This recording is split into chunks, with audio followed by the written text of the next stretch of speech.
He's like, I didn't think it was a big deal. You didn't think it was a big deal.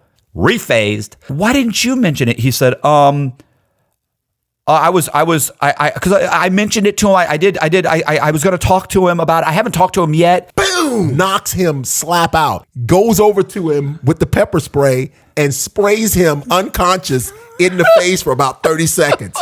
Like, boom, boom. Programming.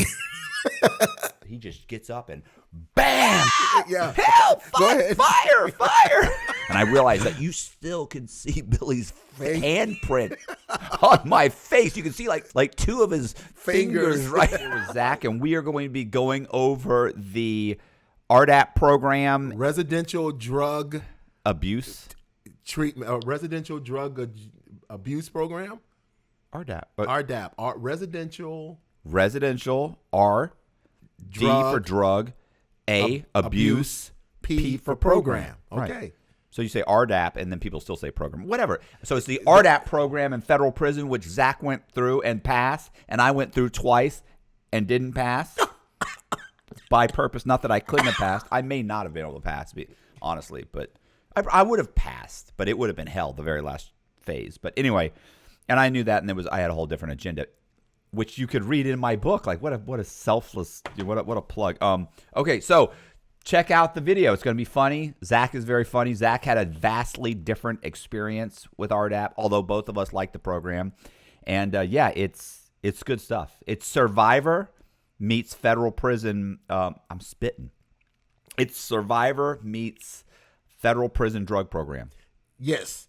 Yeah. So just you have to point out the fact that I was in a penitentiary, right? Where there's stabbing and death. You make me sound soft. And you were in a low.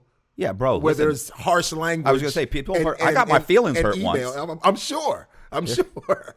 So, and that's a major difference. To do it at a pen, as a matter of fact, I had an opportunity to go somewhere else and do it, right? To wait a year and go somewhere else and do it. Because they were so desperate for people at the pen, I said, I'm going to go ahead and do it now while I'm here. I'm like, why wait and go somewhere else when I can jump in this one right now? And because I qualified for the year off. With the murderers and killers. Yes. I said, I'm going to jump in and do it with the murderers and killers. Yeah. Because I qualified for the year off. Get my year off now. Because I got it off, I got my year off 3 years before I was due to be released. 3 or 4 years before I was due to be released. So from RDAP. Right. So if you complete the program, the RDAP program, which is if you don't get held back, the RDAP, look, real quick, the RDAP program is a program where inmates go into a special unit.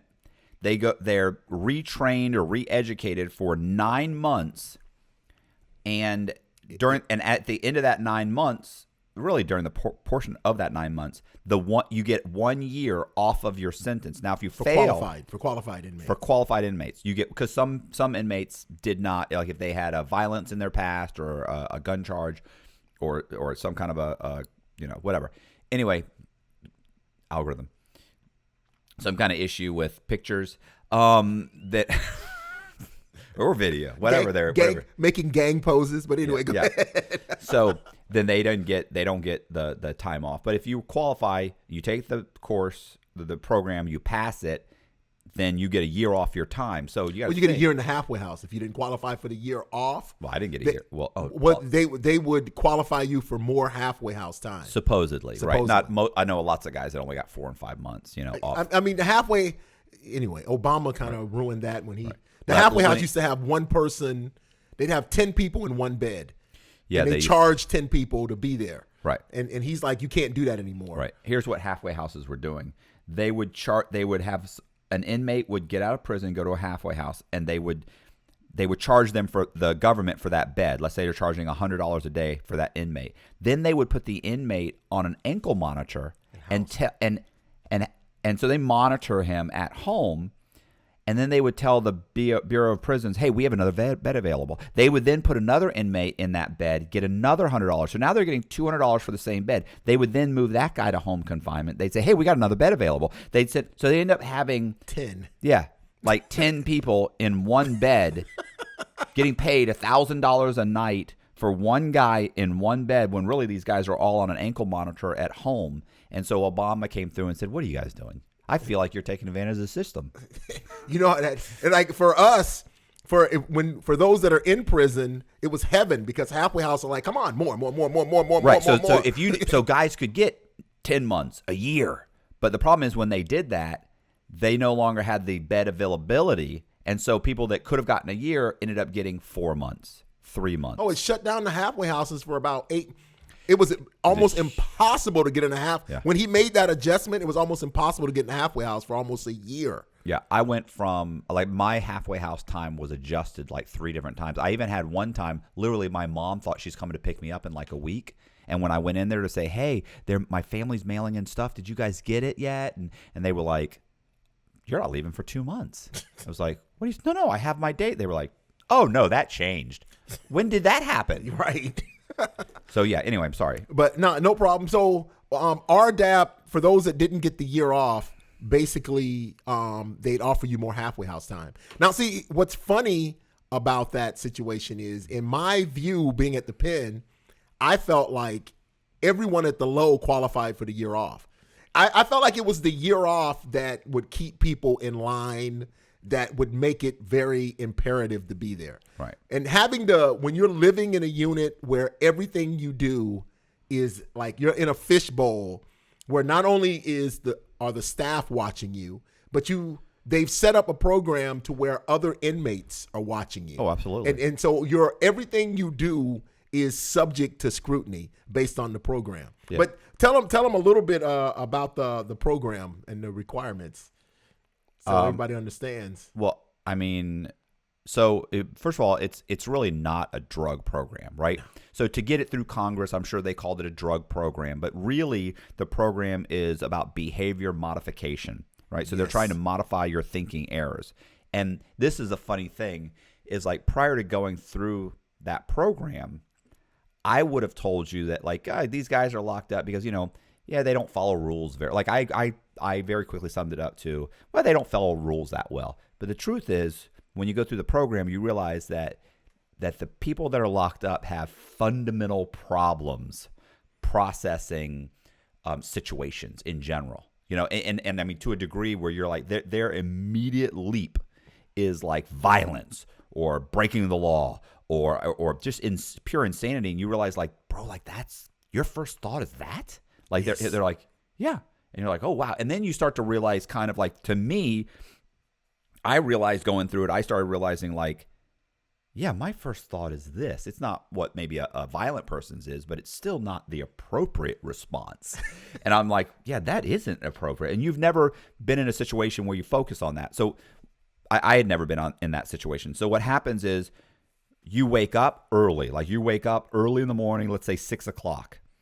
You then have a morning meeting where everybody goes to the morning meeting, and let's say you've got 150 guys? Yes. But I don't know how many were in your program. About 100, about 89, 100. Okay. Let's go with 100. It's a better number. I don't know. I think 120 is a full program. Is it? Well, yes. Then we had a full program. So whatever, 120. 120. It's about 60 chairs on each side. Right. And they have you facing, they line the chairs up to where like 60 people are sitting directly across from 60 people. And at the head of that group is what they call a facilitator that facilitates the meeting. And in the back of those two chairs sitting across from each other are the what they call it, the DTSs? The DTSs, Staff. which are the drug treatment specialists that are there. Right. All right. So wait, I want you to say this, Matt. This is important because like I loved the program, and I was what they called a super programmer because I love that type of thinking. So I thought it was incredible and awesome. Right. You, on the other hand. See, we've already had this discussion. So Zack, once again, read my book, which honestly, it's a very short, but it's funny because he read it and just laughed his ass off because he's saying he read the book and felt that I did not like the program. I mocked the program the whole time I went through it. But it's not to say that I don't think it was a good program. And to be honest, I've even have conversations with Bosiak and And multiple times I've had short discussions like with RDAP, with this guy, RDAP Dan. Oh, you got to meet RDAP Dan. Anyway. Definitely. Yeah. He was a super dapper. He was super dapper. I was a super dapper. Yeah. So RDAP Dan, we've had this discussion, and both of us agree. And Jess, my girlfriend, who passed the program, she'll tell you the same thing. She'll I hated every single minute of it. Right. She goes, but I think that every inmate should have to take the program because you learn so much about yourself and you realize how just fundamentally flawed you are. and so instead of your immediate reaction being you and I have an issue and it's your fault, you learn to internalize things and go, how could I have contributed to this? Is it his fault? Did I contribute? Is it me? Was my reaction to that disagreement the correct one? And you really kind of process it gives you the ability to process your behavior and the way you react to things in a way that you never would have without that. So I think it's a great program. But yes, when I was going through the program, did I mock it mercilessly? Of course, because there are ridiculous things about it. Absolutely. Yes. So I want to add to what you just said because you're right. And it also gives a little wisdom because the way they categorize everything and they teach you what each behavior and each thought, they place it in a category, that what they call that cognitive thinking. Right. It allows you to identify it and give it a name and know what those behaviors lead to. So it kind of processes your thinking into compartmentalizing, which allows, what I noticed is it allows people who had those violent tendencies to actually see the type of errors they have in other people. Like a lot of times when people got up and talk, they'd say, you're struggling with this, which is something I struggle with all the time. Right. So it kind of opens your mind. So fundamentally it is good. It was a good program for helping people who didn't have the ability to start processing, or people who really didn't know how to process. It gave them a process. I saw that in a lot of people, especially those that start some of the success stories have been people who've gotten in there, and when you met them when they started and you met them when they finished, you're like completely different person. Yeah. So they do have some success. Oh yeah. But I was a super dapper, so I mean, I saw that. Oh no, you would see. So there were people there were guys in there that, of course, you have some people that they fake it till they or they fake the whole program. Oh yes. Honestly, even the people that faked it still learned something. Yes. And there were even guys that pretended to be faking it, but the truth was you could see a difference. It's like, I know you're faking because you don't want to get out of here and have all your buddies make fun of you.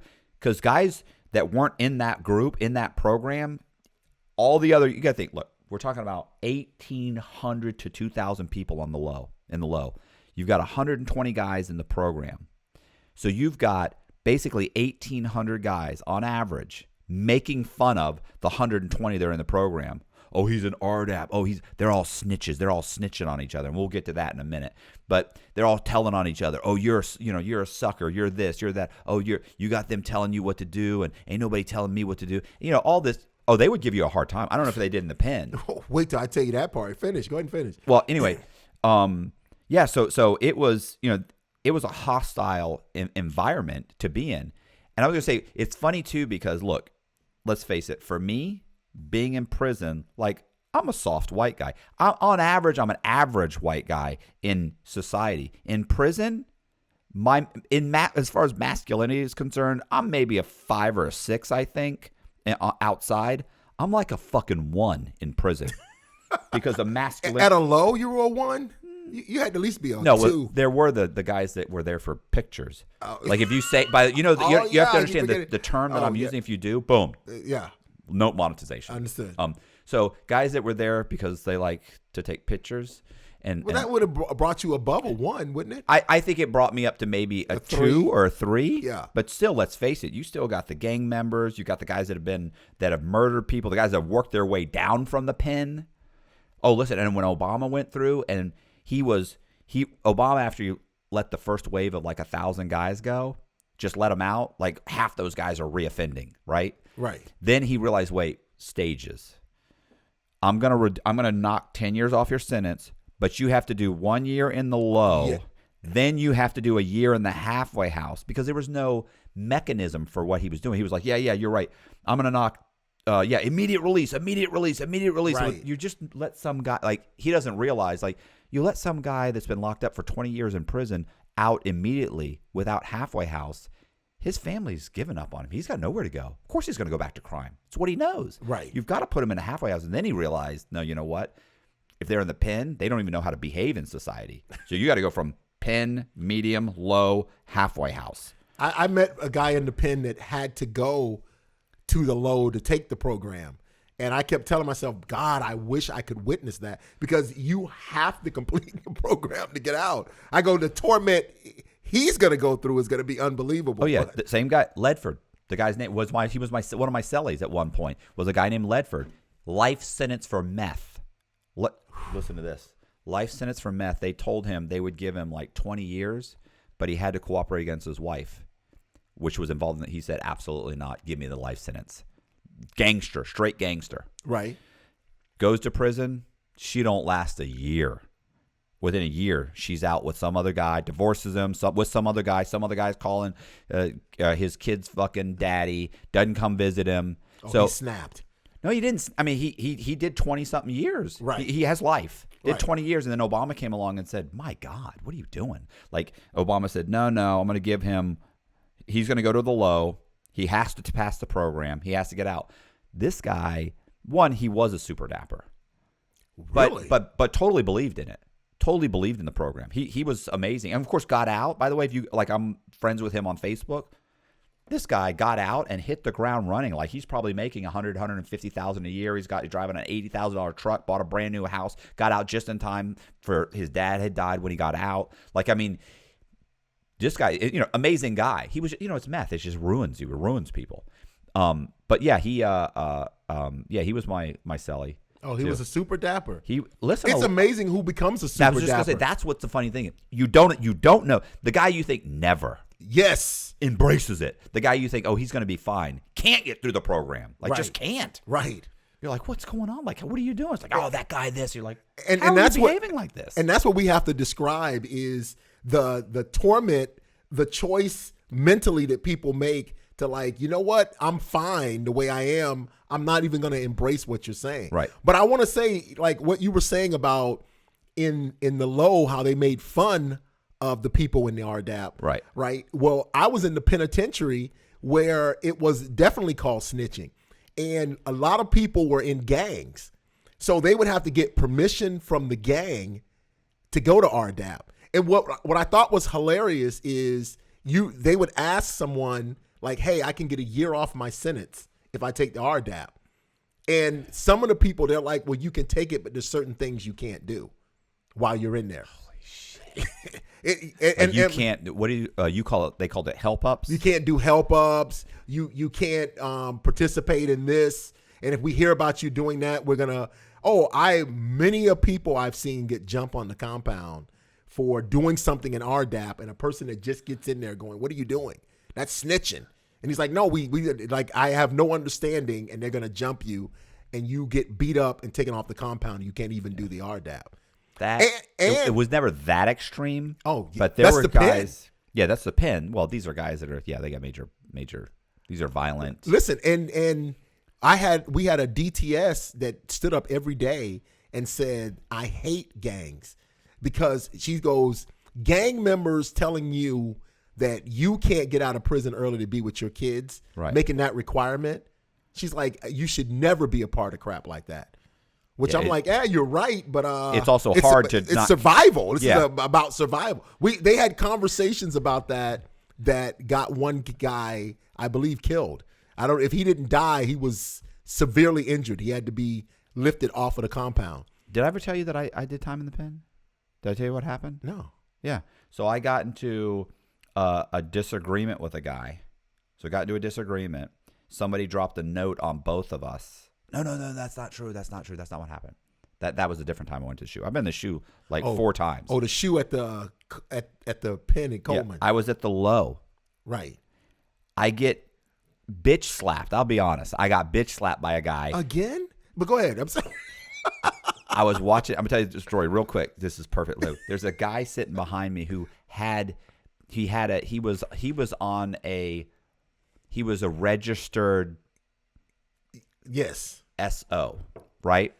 But he was in Coleman for on a pill case. So, and he didn't realize that anybody knew. He knew, but he didn't know. Like, what happened was eventually he was so adamant about SOs and they're scumfuck, they're this, they're that, and he was so adamant about snitches and this and that, they're garbage. And so one of the other guys said, you know what, something ain't right. He's pushing too hard, Thou persist too much. Yes, the reverse psychology. Right. So he looks him up. He gets they have a poster. Yes. He gets the poster sent in, and he makes copies of it and passes it out. Right. That's one thing. The second thing is he looks into it, and his co-defendant comes on the compound at the same time and said he cooperated. So you're a snitch and you're the other thing. So he starts passing it. So it gets around, but nobody ever really kind of he knows people know, but he didn't say anything. Well, there was the cracker box, right? The TV room for the white guys. Right. So cracker box. Yeah, that's called it. There were so many blacks there. Like the blacks had the big room, right? They had the big TV, big TV room, and then you had the Spanish room, which was the same size as the cracker box. Same smaller. Okay. Yeah, well, the Spanish also had one TV in the big room. There's 8 TVs. They had one TV there because they were a little bit larger than the white guys. So we're in I'm in the white TV room, and this guy, we would watch TV and stuff, and he would, people start talking. You're watching fishing shows and stuff that I couldn't stand, right? Like you're watching, Deadliest Catch, and it's like, oh God. So you're sitting there, and people, they talk and stuff, and a guy came in and said, yeah, man, I just got my halfway house. I'm leaving in 2 months. Oh, man, that's good. Good for you, bro. Good for you guys. Yeah. And then this guy's name was Billy, and Billy would suddenly say something like, yeah, I don't know I don't even think I'm going to take halfway house. Well, back then, with his charge, you couldn't take halfway house. Couldn't get halfway in house. Florida. You can now, but you couldn't then. So he goes, and I was like, he's like, yeah, I'm not sure where I'm going to go when I get out. I go, well, I know where you're not going to go. And he goes, and he looked at me and go, where? I go, anywhere near a church, a daycare, or an elementary school. Fuck you, Cox. Fuck you. And everybody would laugh, and he'd be like, you're a piece of shit. Fuck you. And I'd be like, yeah, but I get to live where I want. And he says, but this is a big guy too. He's 6 foot tall, but we also kind of just always joked around. Right. And I would always joke around about stuff that people didn't think was funny. So one time we're sitting there watching TV, and he was just a weird. The guys are weird. So what he's going to say, you're probably not going to think, that's not too weird, because they say weird things. So you're watching TV, but anybody watching this is going to be like, that's a weird thing to say. So you're watching TV, and there was a chick walking down the beach, and he's behind me, and he goes, well, you wouldn't know what to do with that, would you, Cox? And I go, shit, I got a better chance of hitting that than you do. And he said, hell, I want to fuck something. He said, I'll knock your ass out and fuck you. Like that. And I go, shoot. I said, I'm a little bit young for you. I said, plus I have my GED. All right, I go, plus I have my high school diploma. And he just gets up and bam, I like to put my hand like he punched me, but he didn't. He bitch slapped me. So he bam, and knocked me out of my chair. I almost fucking hit the ground. It was so hard. Right. So I'm stumbling. I turn around. At first, you know what I thought happened? I thought someone had walked. You walked around with your chair on your head? Yeah. I thought somebody had walked in the room. And because somebody had opened the door, and I thought someone dropped the chair on me. Right. So I jump up at first like, damn, and then I realized he hit me, and he's standing there. I was like, I hate that realization. Like, wait a minute. like, damn, I got to do something now. I just want to go in my cell, curl up in a ball, and cry. There's 4 other guys in this room. That's right. So I go, motherfucker. He said, fuck you, piece of shit. And then he turns around and walks off. Thank God. Because Billy would have beat the brakes off me. I put up a fight. But I'd also probably, once he got me on the ground, or at least a squeal. I just started squealing like a child, like a small stuck pig. Yeah, go ahead. Help! Fire! But he gets up, and I sit back down. I go, what fucking piece of shit? Like, literally, this is what's so funny is people don't realize, like, in prison, something happens like that, it immediately goes back to normal. Like, we didn't sit around talking about it and hug and how are you feeling okay and do you want to talk? I sat back down. That's an everyday occurrence, right. Yes. Boom, boom, boom, fuck you guys. Walks off. I sit down. I start watching TV. Like, it's that happens all the time. You see a fight right there, bam, bam, bam, bam, bam, bam, you get broken up. You're like, oh, that's crazy. Yeah. So what happened with so and so? Yeah. So what happens? I start watching TV, and my buddy goes, "Yo, bro, you okay?" And I go, "Huh? No, I'm fine." He goes, "No, you're not." He goes, "You need to go look in the mirror." What? I walk in there. Half my eye is bloodshot red. Half. The whole white of my eye. Whoa. And I thought, no. And I realized that you still can see Billy's handprint on my face. You can see like two of his fingers right. I'm like, so I know I might bruise, right? Right. Might. Yeah. I know I might bruise. I made it through 4 o'clock count. Right. I made it through 11 o'clock count and 4 o'clock count. And then they call me all of a sudden right after 4 o'clock. You see the two guys from like SIS walk in, and then we're all standing in our room, in our cells, still standing there waiting. And all of a sudden they go, who's Billy's last name? Whatever, Billy, Cox and Baker to the front office. Damn. Of course. So we walk in the front office. I walk in, I stand there, and I walk in. I'm like, yeah, what's up? And he goes, no, turn your head. He's like, oh yeah.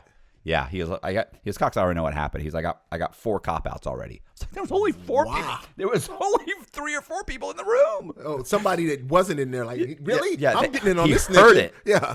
And put in a cop. So that means 4 people put in cop-outs. Were notes saying, hey, there was a fight. Cox was involved, and so was Baker. So Baker, he comes in, he's like, what's up? And they're like, so they go, so y'all got into a fight? And he goes, I don't know what you're talking about. And he looks at me and they go, you got into a fight, Cox? He goes, I mean, I can see you got into a fight. He goes, and I've got the cop-outs right here. I said, no, it wasn't a fight. There was no fight. And he goes, I can see that you were in a fight. I said, no. A fight insinuates that there were 2 people at odds. I said, I was assaulted. And I said, wow. And the guy, and he looks at me, he goes, damn, Cox. I go, fuck you. Like that. And because I already know we're going to the shoe. They're not putting us in the same cell in the shoe. Right. And if you think that I'm going to what? You bitch slap me from fucking behind. You think I'm going to be like, no, I'm going to hold my water. We're on the same team. Fuck you, you hit me. So we go to the shoe. He goes to the medium. The last cell in the medium, they're redoing our shoe in the low. So the only place available is the shoe in the pen. So they bring me to the pen. Do you have any fucking idea what these guys in the pen look like? You walk in, their entire faces are tattooed. Yep. They're walking unbelievable around. To me. I'm like, what in the... You're not getting a job at the bank when you get out, bro. But then you realize, oh, you're not getting out. Yeah. Oh. So that's okay. That's war paint. Yeah. So they have little tears because they're crying inside. Yeah. You have tears at other people's losses. Go ahead. You're a sad clown. Yeah. So yeah, bro. They've got them in the pen there. They got them in cages in the pen, walking around like cage, and I mean small little cages. Yes. It's not like in the low. It's one big. The outside rec for the low, or for the shoe is a big room. No, that room in the pen is broken up into tiny little 5 foot by 5 foot sectioned off. Yep. Cages. Because you can't put 2 guys in the same one. And they're walking around like a caged dog, like just back and forth doing push-ups. Yeah, and you're going. I mean, when I walked in, like I'm all handcuffed up, and I look at the CO bringing me in, and I go, "Yo, bro, you cannot put me in a fucking in a cell with one of these guys." He goes, "No, Cox. He goes, don't worry." He said, "We're not putting you in a cell with him." He said, "We got a cell for you. It's fine. I understand." He's laughing about it. I said, "This ain't good, bro." I said, "There's no landscaping here when we pulled in. Like if there's landscaping at the low, they have palm trees. Like there's no landscaping. Benches that sit under the trees for them to relax. I'm not designed for this. I didn't stab anybody. So they're like, they put me in the cell immediately. It was amazing how polite the COs were at the pen. Yes. All right, Cox, look, hold on, right? Okay, I got you some books. Okay, so you can read. I got you this. Here's your cleaning supplies. Here's this. Here's that. If you need anything, don't hit the bell. Okay, do me a favor. Just kind of wave us down. Okay, just kind of knock on the window. We'll come because we come around a lot. Also, I got you. I mean, if you need anything, if you're cold because it gets cold in here, just knock on the door. Let me know. I'll get you another set. I mean, like the guards at the low talk to you like you're a piece of garbage. Yes, because they can get away with it. But at the pen, they could get hurt. Yes, so they could get attacked. Right, so I was there for 24 hours. Literally, like the next day, They came and they got me. They said, yeah, we're releasing you. Like, I'm out in a day for a fight. What happened to Billy? Oh, Billy never got out. Billy was 6 months away from being released anyway. I almost think that it was part of Billy's plan was to get into some kind of an altercation and not and do 6 months in the shoe. So it looks like he went to the halfway house or just disappeared. Or guys would, how guys will run up a debt. Yeah. And they'll be like, yeah, I'm getting released in 6 months, and they'll run up a debt when really they're leaving in like a week. And they'll run up like a $300 debt to a bunch of guys and then just, boom, go to the halfway house and disappear. Wow. Oh, yeah. So, listen, the point is that, yeah, so I did. So when I talk, I don't say this, but I could say, when people say, where'd you do your time? I could say, I did some time in the pen, I did some time in the medium, and I did some time in the low. I don't, but I've always thought I could do that. You could. Do you remember the article about the pen that was in Tampa Tribune? They talk about the riot in the pen, and they talk about the Coleman prison compound, and they say Matt Cox and Conrad Black were in the compound, and they make it sound like I was in. They make it sound like I was in the area. Yeah, in the area where the riot was. They called it the same facility or the same complex.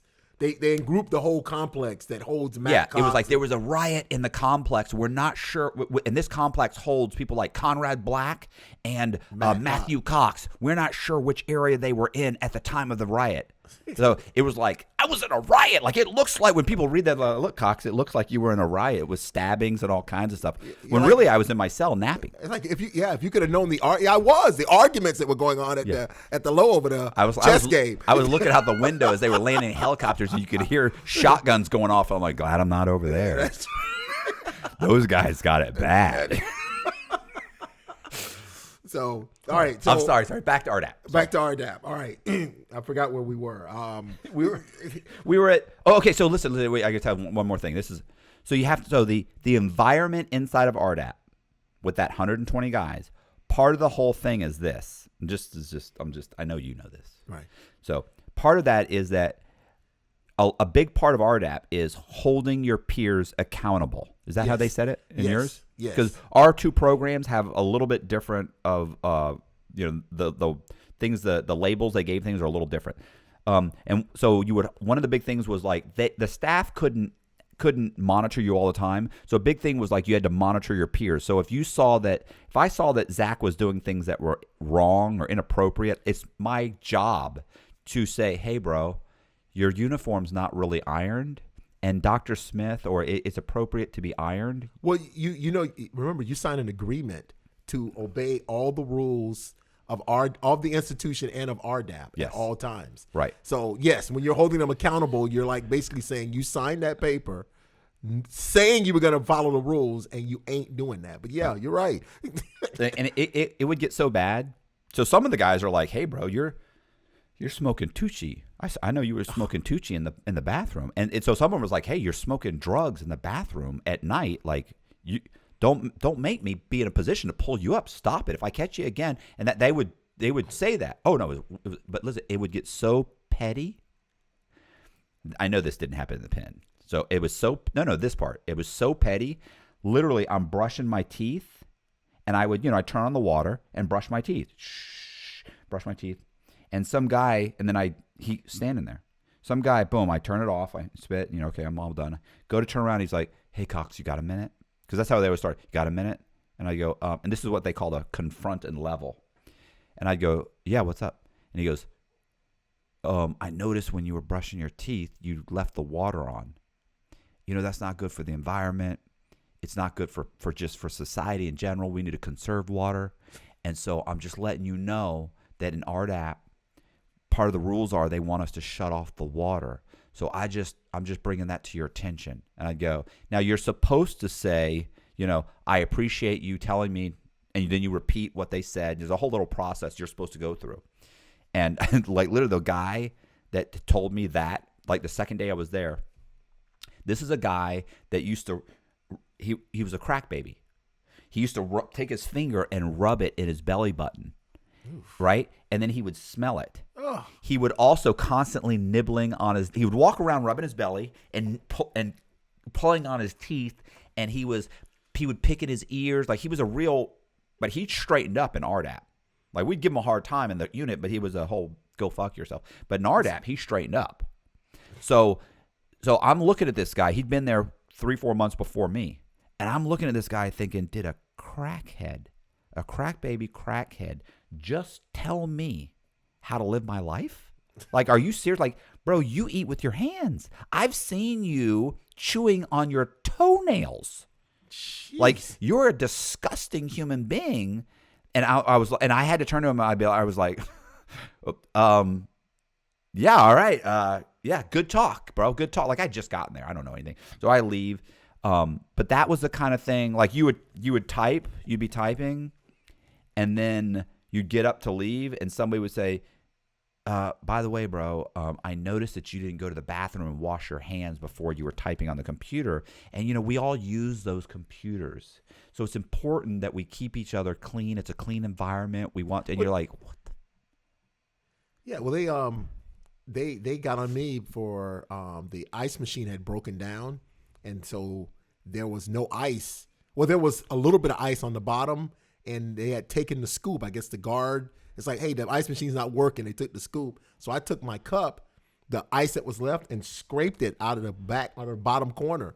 And I actually got a help up for that. Help up. So that's the point, is that, so somebody comes to you and they say, hey, stop. Like, hey, I noticed that you did this. Like, typically the proper protocol is to go to that person and say, hey, I noticed this is what's happening. You confront them, confront and level. You confront that person. They then, if they're receptive and they go, you know what, man, I appreciate you telling me that. I didn't realize that. You're right. You're absolutely right. That was wrong. And if they feel okay with that, like, yeah, he was good with it, then that's it. It ends. But if you didn't do that, or if he felt like you weren't receptive, then the next day or within a week or so, he could, in the morning meeting, they get to a point in the morning meeting where they say, are there any pull-ups or help-ups? Help up. And people would raise their hand. So you stand up and you say, excuse me, Isaac Allen, Mr. Allen. And then you'd stand up and we would be facing each other. Right. And they'd say, well, what's it about? They say, well, and then there was a protocol. I forget exactly what it was. But they basically say, hey, 2 days ago, I was in the ice room. The guard had taken the scoop. The ice machine was broken. I noticed that you leaned it in the thing. You scooped at the last bit of ice with your cup. One, obviously, it's disgusting for you to take a cup that you use and put it in the ice. That's inappropriate. But two, you took the last bit of ice, which isn't fair to the rest of us. And three, you shouldn't have done that either, because the guard took the scoop, which is to tell everyone not to use the ice machine. So part of the protocol is, and I'll follow it and ask you, well, how did that make you feel, Mr. Cox, to see Mr. Allen doing that? I think, really, because ours was like, what were the damaging consequences? Right. So for us, so how would you feel? Well, like, the damaging consequences, they would say, well, and the damaging consequences are, it's you're not, and then they would tell you what, like, thinking errors you were struggling with. You're struggling with whatever, with should thinking and this thinking and that thinking. They had to give you like 2 or 3. And then they would say, the way you need to work on it is, yes. And then they would tell you, give you an assignment to do. They'd give you homework. Yes. You need to go around to 100 or to 50 of the people in the unit and ask them what the appropriate response should have been when you saw that the scoop had been taken. And they'd give you something to do, homework, something to fill out.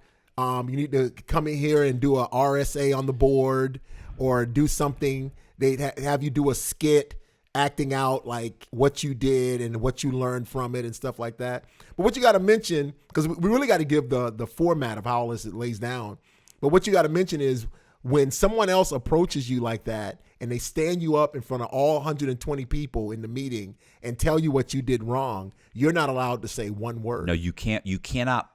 There are no rebuttals. You cannot put up an argument. You even just if have to repeat what they said. And some of the people lied. Yes. There were ones where there were false pull-ups. They would something would happen maybe, and they would manufacture something that didn't happen and say that you said things you didn't say just because, one, they wanted to pull you up, and because not everybody had to do a pull-up. Like, they always tell you don't have to do a pull-up, but almost nobody ever graduates that program without doing a pull-up. Well, there's so many pull-ups required every day. Oh, you mean for the group? For the group. That eventually everybody's probably going to have to do one. Yes, everyone needs to be on the receiving end of one. That's like understood. That's what the people in the phase 3 would tell you. But I'm going to ask you today, did you have to accept the help? Yeah. Because could you accept or deny it? No, you had to accept it. Later, you could go back to your DTS because you had an assigned. Let's say there's you 4 or 5. Deny it? No, you had to go. You had to accept it. And then you could later go back to your DTS and say, listen, that's not what happened. And you could explain the situation because I've seen them where they flipped them, where they did that. And the next day they pulled the guy up. Like the whole thing came out in the wash. Like they brought him in. They said, look, he's saying this, he's saying that. And he's got 3 of his buddies that were there. And that's not what happened. You just twisted what happened. And so that whole thing would occur. And then the next day he pulled you up for manipulation. You manipulated a situation to your advantage or retribution. You're upset with me because 2 weeks ago, this is what happened. Oh, they had a whole thing. Or you pulled me up, retaliation. You pulled me up because you thought I was going to pull you up. So you did it preemptively and twisted it. Is it twisted? It was good, bro. It was the most dramatic, like the tension would get, like it's most of the time people just kind of sitting there fidgeting, you know what I'm saying, talking to your neighbor, whispering. But whenever the help up came and it got for real, the whole group mouth open. So where I was, people could actually refuse to help up. Oh, like no. You could stand up and I'd say, hey, I'm helping you up because I saw that such. And then the facilitator would ask, Mr. Cox, do you accept the help up? What? And you could say, no, I do not accept the help up. You can give a rebuttal. You have to tell them why you didn't accept it. And then you sit back down. Sometimes the DTS got involved. And I have a couple of stories about that. I was just gonna say, like, what kind of pull-ups did you get? Like me?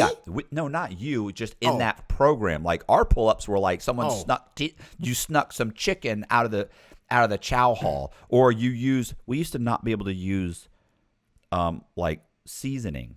Like you couldn't bring seasoning in to the chow hall. Like you could only use what was provided to you in the chow hall. Like, so there was all these little, like, I noticed that I was there the other day. I saw you pull something out and use salt on your food. You're not supposed to take it. You're not supposed to do that. You're suffering from, or you're entitlement. Oh, entitlement.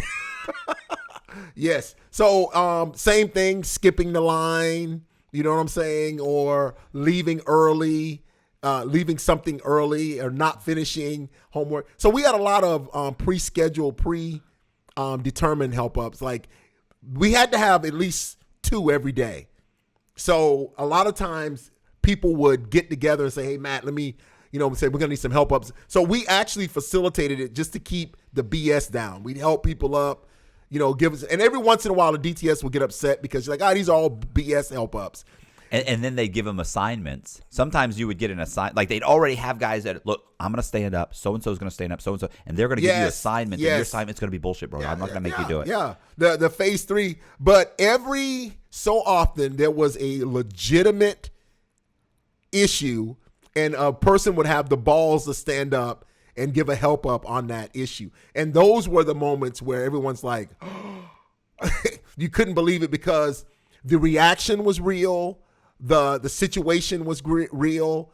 And there's real this is what's fucked up. This is a year, possibly 2 years, like you said, a year and a halfway house. Let's say it's 6 months of the halfway house. It's still 18 years of prison are at stake. Yes. So when people think, oh, that's just silliness. No, this is 18 months where you can get back to your wife or your kids or your family members or like 18 months is not a joke. Contingent upon your response right. to someone telling you didn't do anything. Yeah. Or telling you something you did telling do. you that you didn't iron your clothes today. So because I might snap at you because I didn't shut off the water or because I snuck some chicken out of the chow hall because I'm starving to death. I might, if I don't accept that in the proper way and say the right things, I might get kicked out of the program or pushed back in the program because they would hold people back. Yes. And at your reaction. Right. Just, based on nothing. Like Mr. Cox, I'm seeing a lot of bad body language. And you could, just because so the guy starts talking and you're like, Well, that's when being black is a privilege because we don't turn red. I cannot tell you how many white guys I turn see red and just turn pink, and like eyes bloodshot. Like, can you repeat what he just said? So what were some? They can't even hear him. They're like, yeah, he says something about, like. Oh, you get furious. You get like I'd see guys who most of the guys would get like that deer in the headlight look, and they get scared. Like I got pulled up once or twice, and it was fury. I mean, I was just like, this motherfucker. Like he blatantly is lying about this. Like what happened is not what he's saying happened right now. And so they actually stopped the pull up because the second time I went through the program, I was never pulled up the first time. Right. I don't think. I'd have to check the book. Because I literally, you remember how they gave you like a date? Well, what did you do the first time anyway? Like a month? 6 months. The first time you went 6 months? I was 6 months one time and like 8 months or 7 months the next time. I was into phase 3 on the second time when I quit. The first one, I got right at phase 3, and they told me, hey, management variables on you. You can't be moved from the institution. I was like, oh, I'm out. I'm at this place. But what I'm saying is the second time, like I really got preferential treatment for some reason because I was extremely honest where most people wanted the year off, and I didn't. By the time it was available to me, I kind of explain it in the book where if I passed the program and got the year off, I literally would only get a few months of halfway house. And I was more concerned. I would rather do a couple more months in prison than get a year off my sentence and only get 2 months of halfway house because I needed as much halfway house as possible because I just didn't have any money. Right. And my fear was I'm going to get out. There's nobody to give me money. And I'm going to need 6 or 7 months in the halfway house. Like I never put in for home detention to try and get on an ankle monitor. Like, no, I want to stay in the halfway house. I'm saving as much money as possible so that I can rent a room, get a job, get enough money to rent an apartment or a room, and buy a vehicle because you get out with nothing. Right. So you give me two. If they had given me a month halfway house or 2 months halfway house, I can't save that much money to do anything in that time. Right. I'm going to be on the street. Right. So I needed that. But going to the program kept me at Coleman. Because if you were in a program, they put a management variable on you, and they allow you to not be switched. And I wanted to stay at Coleman because, one, I was writing multiple guys' stories. But, two, my mother was only an hour away. Right. And if they moved me, she was going to have to drive at a minimum of 4 hours to see me. And that's if I went to Miami. Right. Any place else, we're talking about 6 or 7 hours. Right. So I wanted to stay. But because of that, I was able to be very honest about everything and everybody and exactly how I felt. And so there was just no filter. So I ended up getting kind of preferential treatment because, one, I'm well-spoken.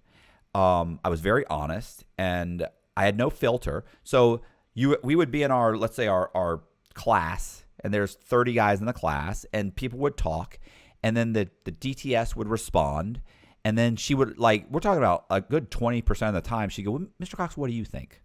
And I was like, honestly, I don't know what he said. And I just blast the guy. Or I'd say, I think he's being honest. I think that's what happened, So I ended up having a good treatment there. So the one time I got pulled up, well, I got a couple times, but one time I got pulled up halfway through, the guy was just lying. And my body language was so fucked up, and I was so angry, and I was so ready to light. So I guess he blindsided you. I kind of knew it was going to happen because there had been an incident. But right. I wasn't going to pull him up or anything. Like, I didn't care. We got into a little tiff, little argument where I never even said anything. He was like bipolar or something. He just went nuts and started yelling at me in the line. And then so the next day, he pulled me up. So because that night he tried to confront and level me about it. And when he went, he goes, hey, Cox, you got a second? I walked right by him. I go, no. And then a little 20 minutes later, he stopped me and he goes, hey, Cox, man, he stepped in front of me. I was standing somewhere. He stepped in front of me. He goes, hey, man, I'm sorry about today. He put his hands out, and I go, that ain't happening. And I walked off. So he pulled me up to say, hey, you're holding resentment. You're this or that. But then he twisted the situation. So in the middle of him twisting it, making me look like I had said something, even though I never even said anything to the guy, he just went off on me because I had glanced back and looked at him because he was talking loud. And I just looked back. He was like, "What the fuck are you looking at?" Huh? And then so he mouthed off to me. And then his buddy mouthed off to him. They're both mouthing off to me. And I just started laughing. I was thinking to myself, "Are you nuts? You're an RDAP with me. Like, look how you're behaving. Like, I'll pull you up tomorrow." But I just started laughing, and then I just turned around, and a couple of his buddies were like, hey, they pulled him back, and it was over. But he then tried to apologize. He then twisted the pull-up. So in the middle of the pull-up, I'm sitting there just looking at him like, I'm about to cut you in half. I'm going to cut this dude's head clean off. Like, I was going to lean into him. And so what happened, even though you're not supposed to. I had already told the DTS, if anybody ever pulls me up and they're being dishonest, I'm not accepting responsibility. Oh, Mr. Cox, you have to respect. I don't care. I said, I'm going to cut that dude's head clean off his fucking body in front of everybody.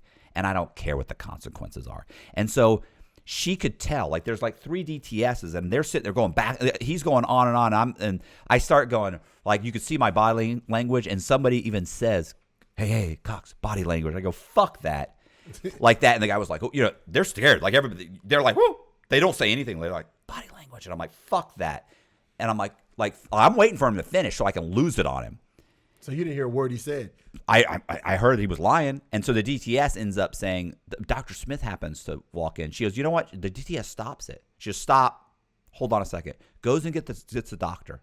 Doctor comes in, walks in and says, okay. And she looks and she goes, what's the pull up? He starts talking. And then halfway through, she goes, stop. Cox, what happened? And of course, people are like, holy shit, like that never happens. And I said, here's what happened. Boom, boom, boom, boom, boom. I said, then this happened, then this happened. I said, and he asked me to shake his hand. I said, no. I said, he asked me this. I said, that ain't never going to fucking happen. I just kept walking. And she goes, why did you do that? I said, because he's a piece of garbage. I said, and I am holding resentment. I said, that's why. And she went, okay, well, I don't see that there's an issue here. She goes, Cox has every right to be upset. Like, everything you learn in the program, she threw it out the window. God, I've seen that. Yeah, and everybody, and when I walked out, guys are like, are you banging this broad? Like, what's happening when she calls you in her office? What's happening here? Because that's unheard of. Right. But yeah, so that's the time that time I got pulled up. That was like insane. But I'm sorry, finish.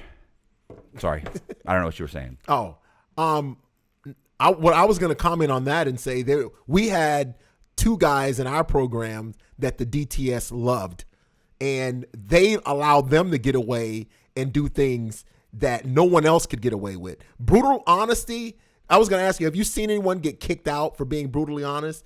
I've seen 3 people get kicked out for brutal honesty. Okay, it depends. So yes and no. Yes. The problem is the brutal honesty was the guy when they said, how do you feel about the first time he had like a team, a team was when they called, I know this is completely silly. Colby's looking like, is this really a thing? So they would, every once in a while they'd team you. They would team several people sometimes. They'd say, hey, we're going to have team on Friday. And then they would team like, let's say 30 people. Right. And so you would go into your team and you could bring like a representative, you could bring like a peer, and you could bring like your big brother, right? So you could bring like 3 or 4 people with you to kind of like as your advocates. So they would, but if something happened, they would have an emergency team. You ever hear? Yes. And so, right. So what happens is so I had a guy one time, they had a regular team. In the first phase, he had gone through team. Everybody goes through 1 or 2 teams in the first phase. So he'd gone in, and they asked him about his victims. And the very first thing he said, well, I mean, my crime was Medicare.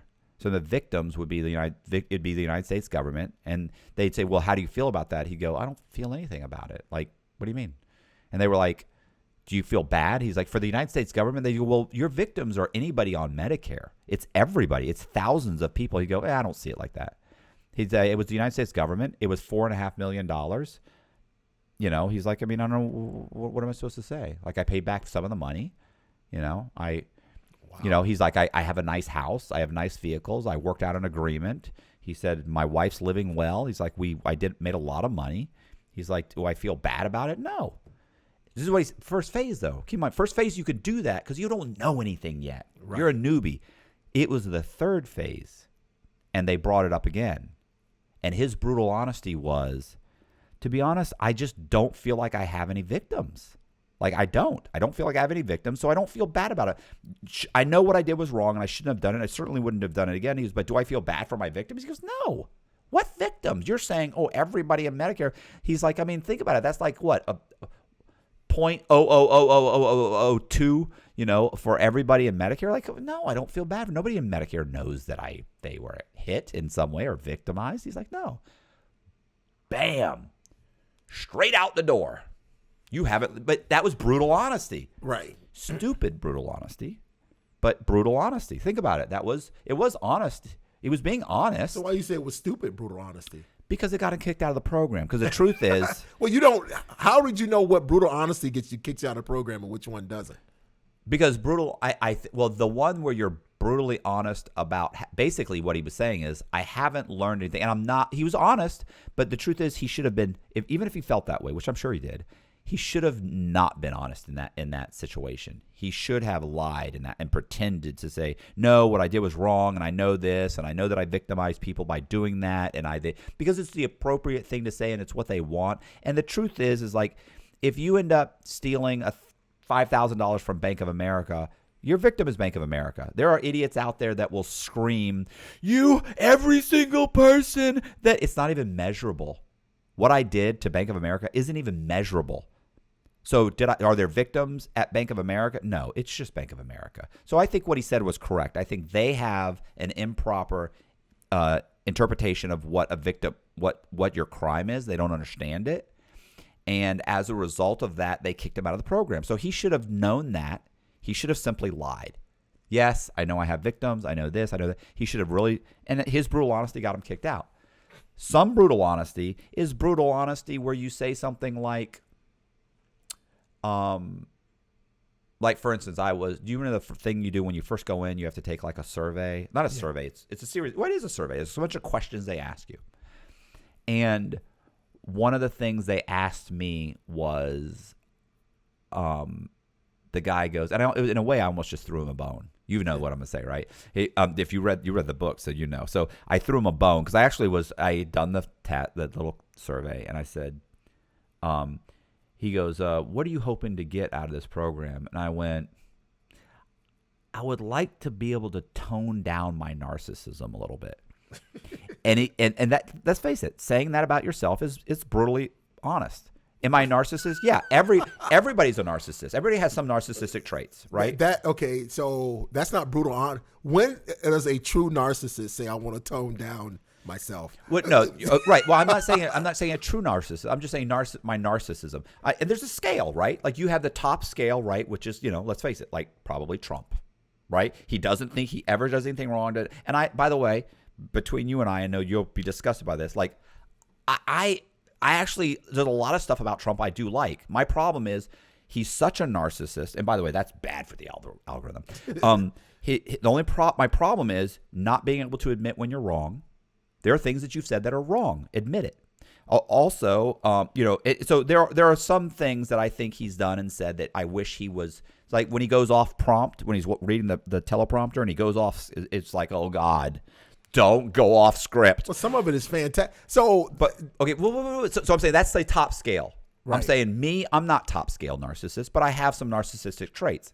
And so I tell the guy, I said, I'd like to tone down the narcissism. I said, at least to the point where I can actually care about other people and at least pay attention to what they're saying when they're talking. And he goes, well, what's happening when they're talking right now? I said, right now when other people are talking? And he goes, yeah. And I said, I'm just waiting for an opportunity to talk about myself. And listen, that is brutal honesty. So is what the other Yeah, but guy. that got him kicked out. So how do you decipher what's going to get you kicked out and what's not going to get you kicked out? I think he should have known better. So I'll give you an example of a brutal honesty that should have gotten someone kicked out. But didn't? Okay. Okay. All right. If someone says, I've been smoking or I've been using drugs since I've been in the program. In what phase? 2 and 3. Really? Yes. Here's brutal honesty. I think to get you kicked out was a guy. Did he get pulled up or did he just admit it? He admitted it. He stood up himself. He pulled himself up. Okay, wait a second. Now, I think that's different than being caught. This is a guy who basically that's a cry for help. I could see him getting not kicked out, but maybe being held back one phase because there's 3 phases, right? Being held back one phase. I could see that, but maybe not being kicked out. What do you think? What happened? I happen to know he did it so he could continue to smoke. It was kind of like, like I'm struggling with it. Yes. Nice. The amount of mental manipulation that these guys undergo. That's what I thought to myself. And one guy that got kicked out, this is a brutal honest, I think, get you kicked out. One of the DTS was saying that when normally she's like, okay, I'll take care of that for you. And when I say I'm going to take care of something, I take care of it. And he goes, no, you don't. Here's 4 examples of when you told me stuff and you didn't take care of it. And he pop. It's like immediately she says, leave. You're excused from the meeting, and kicked him out. What do you think about that brutal honesty? That was just stupid. Like the problem with the DTS is that they're all emotionally damaged. Like all of them have we had major 3 problems. females. Yeah, no, we only had 1 male. We had like 5 females, 1 male, and they were all insane. Yes. It's funny that the funniest thing about the male DTS was nobody wanted to be there less than him. He wanted to be in that program. He less than the inmates. I swear the only thing I think I ever really heard him say was he would sit down at the beginning. He had like the big how you had that big meeting. It was like maybe 50 guys or 30 guys. They'd have a big circle. You had to do it like once a week at a process group or something. Right. You'd sit down and they'd go around slowly. He would go in, sit down. Everybody, of course, everybody's there on time. They're all sit, boom, ready, quiet, waiting. He'd sit down and he'd go, okay, we left off with Mr. Cox. How are things? Anything you want to talk about? And then you go, well, yeah, I was going to say today that, or, a week ago, this is what happened, but this is what happened. You talk for a little bit. He wouldn't say anything. You'd go halfway around the group or maybe the whole way around the group, right? And then just as things were wrapping up, he'd do this several times during the meeting. 10 minutes later. And then at the very end of the meeting, he'd go, well, all right. I think this is a good place to wrap it up. Like that's all he ever said. They used to say he was great. His guys under him in his class were like, he was amazing. Why? Yes. He says nothing. He says he doesn't hound you. He's not deciphering and giving He's burning up the clock on his 20-year retirement. Yes. Like this is a guy who did like 20 years in the military, got out, and now he's doing this for 20. He's working on his second government benefit. I believe that part of his strain was dealing with those females there, because we had so there was another program called Challenge that I started before I went to RDAP, and they had 2 male and 1 female, and both of the males would, like, whenever you'd talk to them about something that the female advice gave you or said, they couldn't help but roll their eyes like, oh my. Okay, so that advice is so don't hug someone when they're spitting in your face and ask them what's behind this. Oh yeah, so you're right. They are emotionally damaged. And the RDAP, we had 3 female, and I felt like they picked the guy that they were probably most attracted to, because this one woman picked this. It's like she loved the thug. Right. And there was a thug every phase in 3. There was a thug that she would pick to be mentor. So let me tell you this about my being a super dapper. I was loved by everybody in the RDAP. In the unit or the staff? The unit. Okay. And despised by one of the staff member that loved thugs. The other 2 thought I was hilarious because I wrote skits, But the one staff member hated my guts. I could just tell by every exchange. And I thought it was hilarious. I thought it was absolutely hilarious that she hated my guts. So you didn't even try and win her over? No. Oh, okay. No, I used to lean into it. And so they picked mentors, and they didn't pick me to be a mentor. And there were actually like 2 groups where they had discussions about that, about why didn't they pick Zack to be a mentor? Right. Like, as much as he helps everybody in here, I don't understand it. You definitely think it was her. Oh yeah. Yeah. Yeah. I like the way my mind works, I could decipher how they put it together, but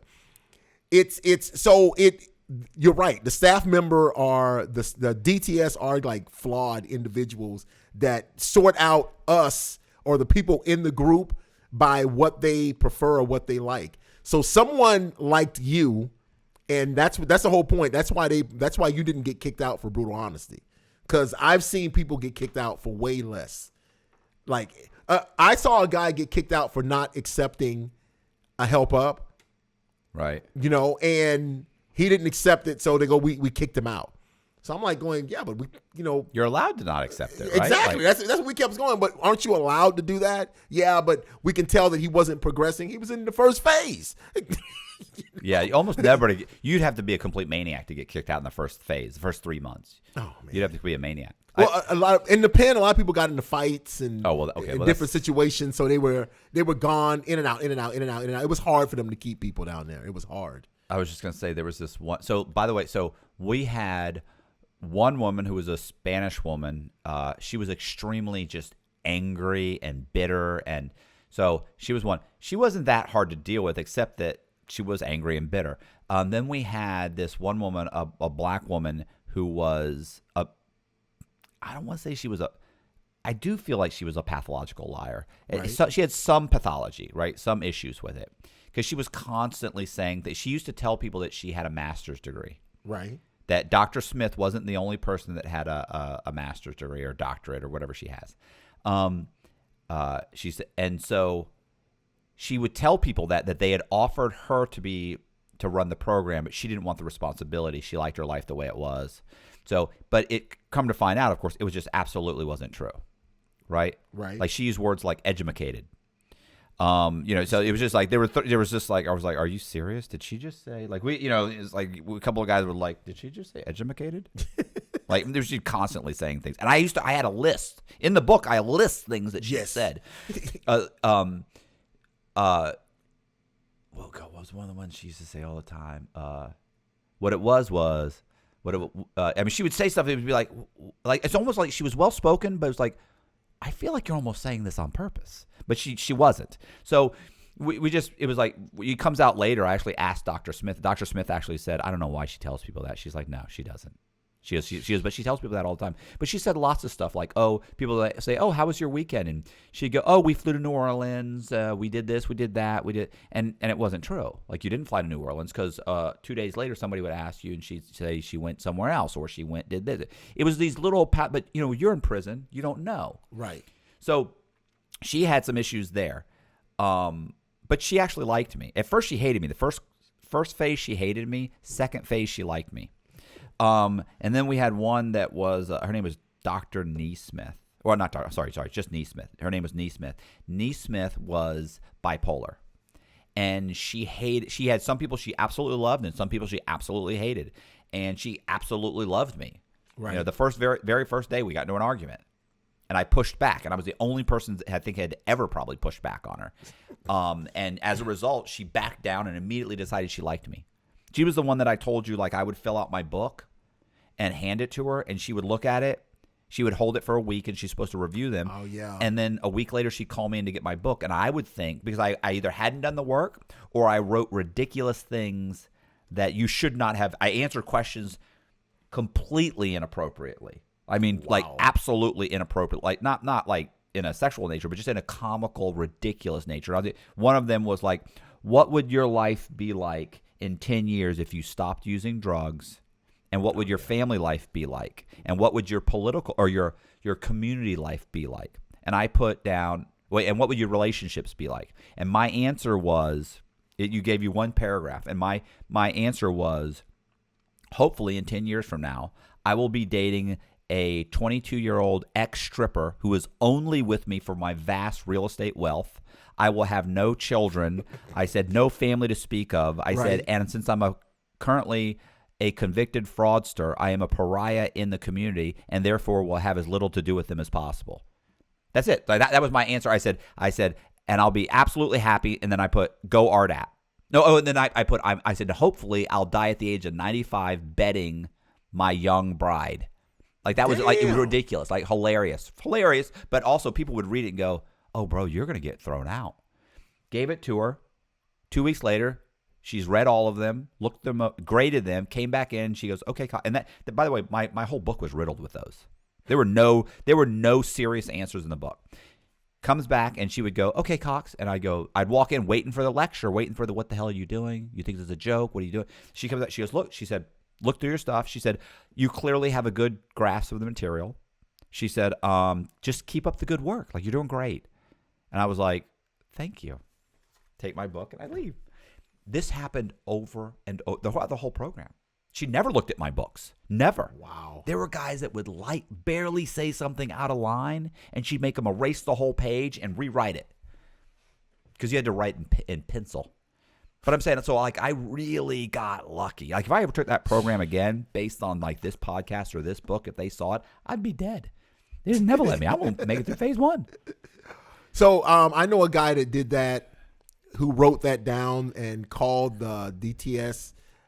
What did they say? That he wrote something in the book that is trifling, and I don't think that like this is a good idea. And these questions are asked, to belittle us and stuff like that in his book, and he got kicked out for that.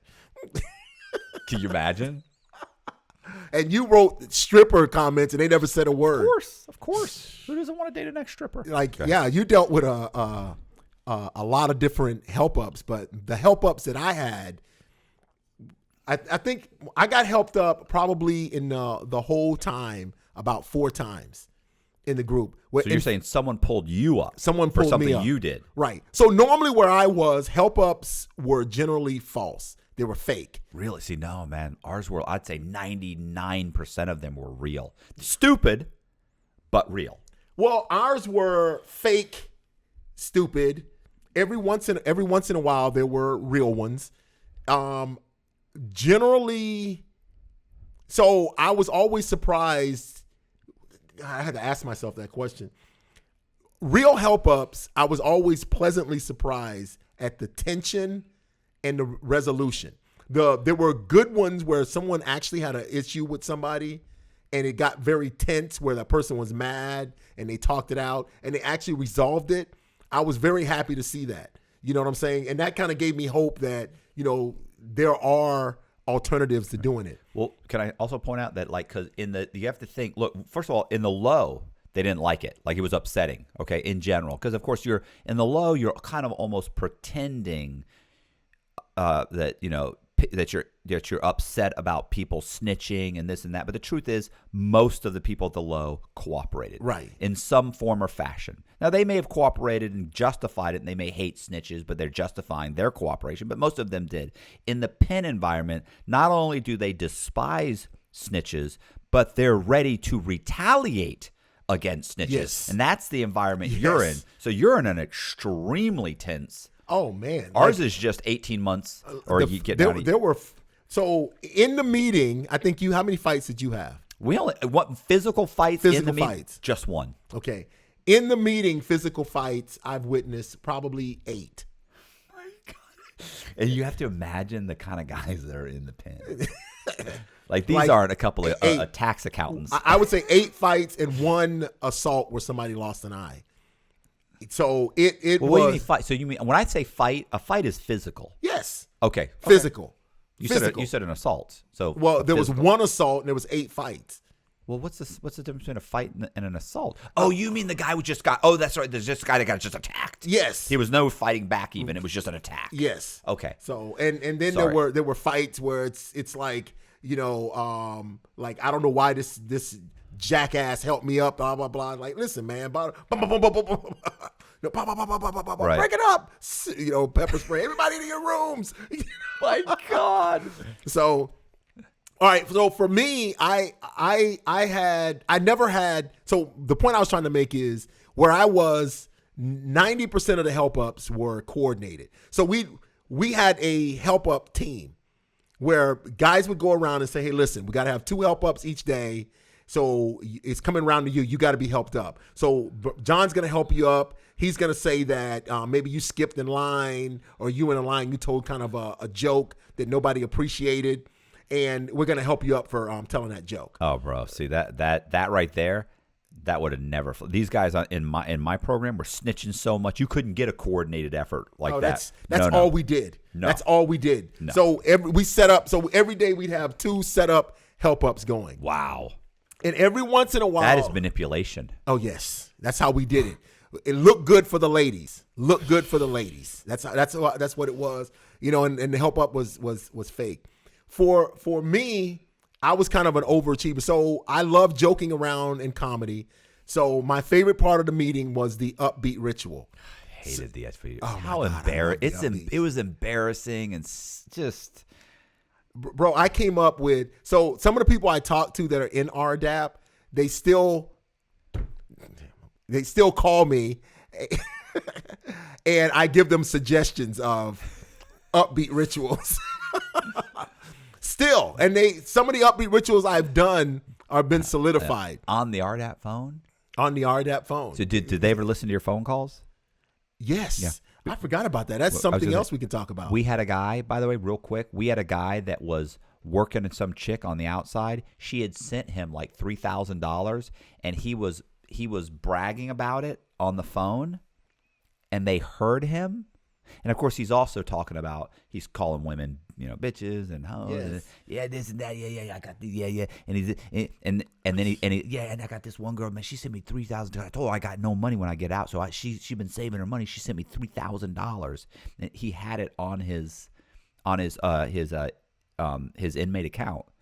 They team him, they play the tape, and they tell him he's got one choice. To 1, call these other women, all the women, tell them all about each other. And 2, send the $3,000 back or keep the $3,000. Go back to your old unit because you're getting kicked out of the program. Do the extra year, and you can spend that money. You can keep living the lifestyle you're living in here. Wow. He had to call all of them and send the money back. It went around everywhere like they are listening to the phone calls, bro. Yes. Sorry, go ahead. We kind of had the similar situation. So, damn, that made me lose my train. No, you the guy you said that people call, but you said that you got pulled up. I got helped up. So helped up. Yeah, pulled up. So I got blindsided. So every time, none of mine were ever coordinated. Even the ice thing was not. So I got helped up one time because I was doing a game for the upbeat ritual, and I said the word porn. Like I asked about I forgot what the upbeat ritual was, and I said the word porn. And so then they helped me up, and they said, that's offensive. All of our DTS are women, and you use the word porn, and that's offensive. And I don't know why you chose to use those type of words. That's the help up I got. And I'm going, wow. I accept the pull up. Yeah, I accepted it. Yeah. There was one they told me that What'd you have to do? I had to. Most of the time, they asked me to do skits because that was my thing. I'd write a little play and we'd do a little. So the guy, when he's not trying to hurt you, was he trying to get you messed up? Oh yeah. Oh really? Oh yeah. They helped me up one time because we were putting together something for our group. Yeah, one of our groups were putting together something we had to present. I think each Tuesday and Thursday we had to do a presentation. They had something that went on right after the meeting where it was like a class for everybody. And so each group had to present each time. And so we had to do a presentation, and we had a couple of people that know what they were doing, or you had to go around and help facilitate with all the skits. Right. And so I was telling them, look, try this over Which this. Is something you would have done anyway. So. Exactly. And they helped me up because they said I was trying to take a leadership role. Like you weren't listening, you weren't opening to anybody else's ideas. Oh. I said, and I want to go, are you kidding me? I want to go, what idea did you have that I wasn't listening to? Yeah. Mr. I don't have nothing. I'll do whatever you ask me to do. Those were the type of help ups I got. And what they did for me, they played it off of the woman that didn't like me. They basically like fed into whatever disdain, which made me think that somewhere someone was talking like, this guy thinks he's all that. Yeah, yeah. You know? Yeah, they would, anybody, it's funny because like they wanted you to participate and they wanted you to take a leadership role and they wanted you to help everybody else. And then if you did it, you were manipulative, you were entitled, you were like, there was a way to manipulate any given situation to attack someone in that program. Yes. But, yeah, you have to admit, like you learn so much. Like you could categorize people. Like after that, nowhere near as good. Like Dr. Smith, you could walk into her office, sit down, she could talk to you for 3 or 4 minutes, and she could start telling you about yourself, and you would be like, "Oh my God!" Like she goes, "So, one of your family members was an alcoholic? Was it father, mother? It was probably mother." And you'd be like, and well, you don't think that's just from the paperwork and the profile of us? No, they have the PSI. I mean, I'm sure they have your PSI. I'm sure they read it, but I mean, she could categorize like your personality type, like they like that because they see 1,000 guys like you and me. I like to think I'm special. Right. But in that program, when they're massively having these people come through and they're seeing the same basic and there are only like so many personality types, right? So they can categorize you and then they can subcategorize you in there and what kind of help cause that personality type. So all of them were all pretty good. Like these weren't stupid people, but they were all disturbed. Like there was some issues. And I'm glad you say that because I felt like the human side of them is the part I thought was bad. I thought that their emotions pulled the negative of what was positive. Like you said, they want you to do certain things. And I'm kind of like one of them overachievers. So when I did those things, it's kind of like, well, we still don't like you. Right. I asked you to do this. You did it. You gave it your all. You were very good at it. And now I'm going to target you and say this about you. But I did what you said, there was no way to win. No, but that's the thing. They were very, like, Dr. Smith may very well be one of the most manipulative people I've ever met, ever. We had a Dr. Smith. Did you? Yes. Was it a man? No, this is a woman. Kind of an attractive woman with black hair? Straight like black Indian, hair. Like Indian? Half Indian. Yes. Yeah. The same Dr. Smith we had. Are you serious? Little. She was probably in Beaumont, Texas. She must have come from Beaumont and then come to, because she had just only been in our program for like maybe a year before I got there. Yes. Yeah. She was, listen, here's the thing about Dr. Smith. She was super manipulative. Oh my God, it was over the top. But here's the thing about her. First of all, in prison, she was a 10, right? Because she was, because she kind of had a little belly and she looked dirty. Somebody told me, someone had a perfect example of her. They said she's cute, but it looks like if she kicked her shoes off, her feet would stink. I don't even know what that means. Listen, that's exactly what I'm going, how perceptive. When I met her, like I'd seen her. Would you agree with that though? No, but I would have before I met her and talked to her. Because when I talked to her, here's what her thing was. To me, she's about a 6, right? 5 or 6. When you talk to her, she jumped up to like an 8. Well, she's intelligent, but she didn't look disheveled. I never saw her feet. No, not her feet. Not disheveled. I mean, like, did her hair look like it wasn't? No, she had straight, long, black hair. Right, but is it like she kept it up or she just threw it together in the morning? Oh, well, she looked fine. She always looked disheveled. No, not to me. And she was, listen, but manipulative, like you can't believe. Like, yes. I mean, maybe we're not talking about the same kind of a pot belly, a little bit of a belly. Pot belly. I don't remember any pot. There's no pot belly. Bro, I just told you. She's a 6. Like I said, like on the street, she's a 6. In prison, she's a 9, maybe a 10. Yeah, I agree. She was attractive. Yeah. Yeah, she was probably 110 pounds. She used to be married. Was she divorced? Divorced from a basketball player. Like a guy was like a professional basketball player, of not a big time. The same one. Yeah, Indian descent. Yeah, Indian, black and Indian, probably mixed. She was mixed. Mean. It could be mean as shit. Oh yeah, she could be brutal. I wonder if it's the same one. It's got to be the same one because she probably did leave us. She probably moved from Beaumont and went there. Wow. Yeah. She was She was something else. Something else. When did you take it? This is 14, 15?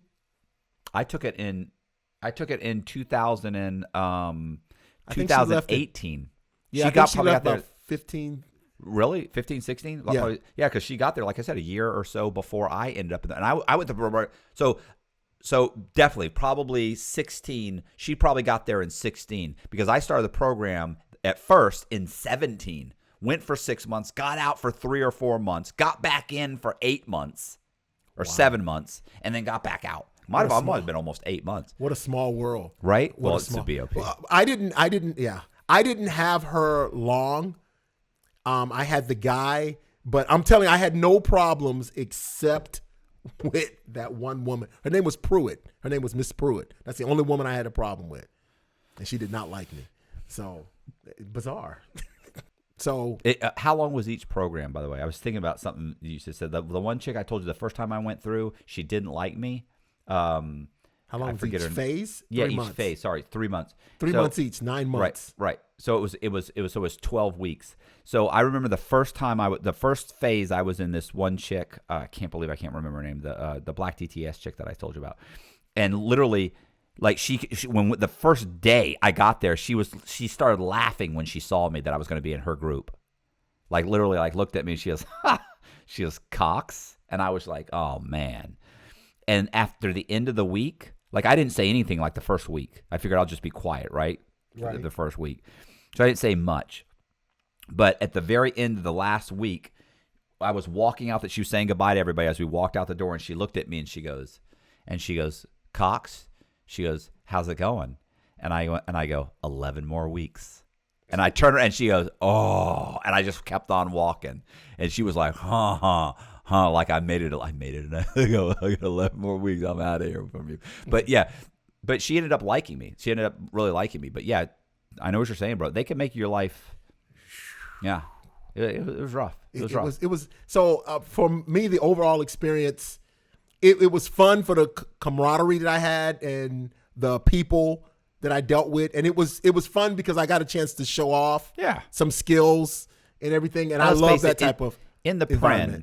I'm sorry, in that right in the pen. Let's face it, like in prison in general.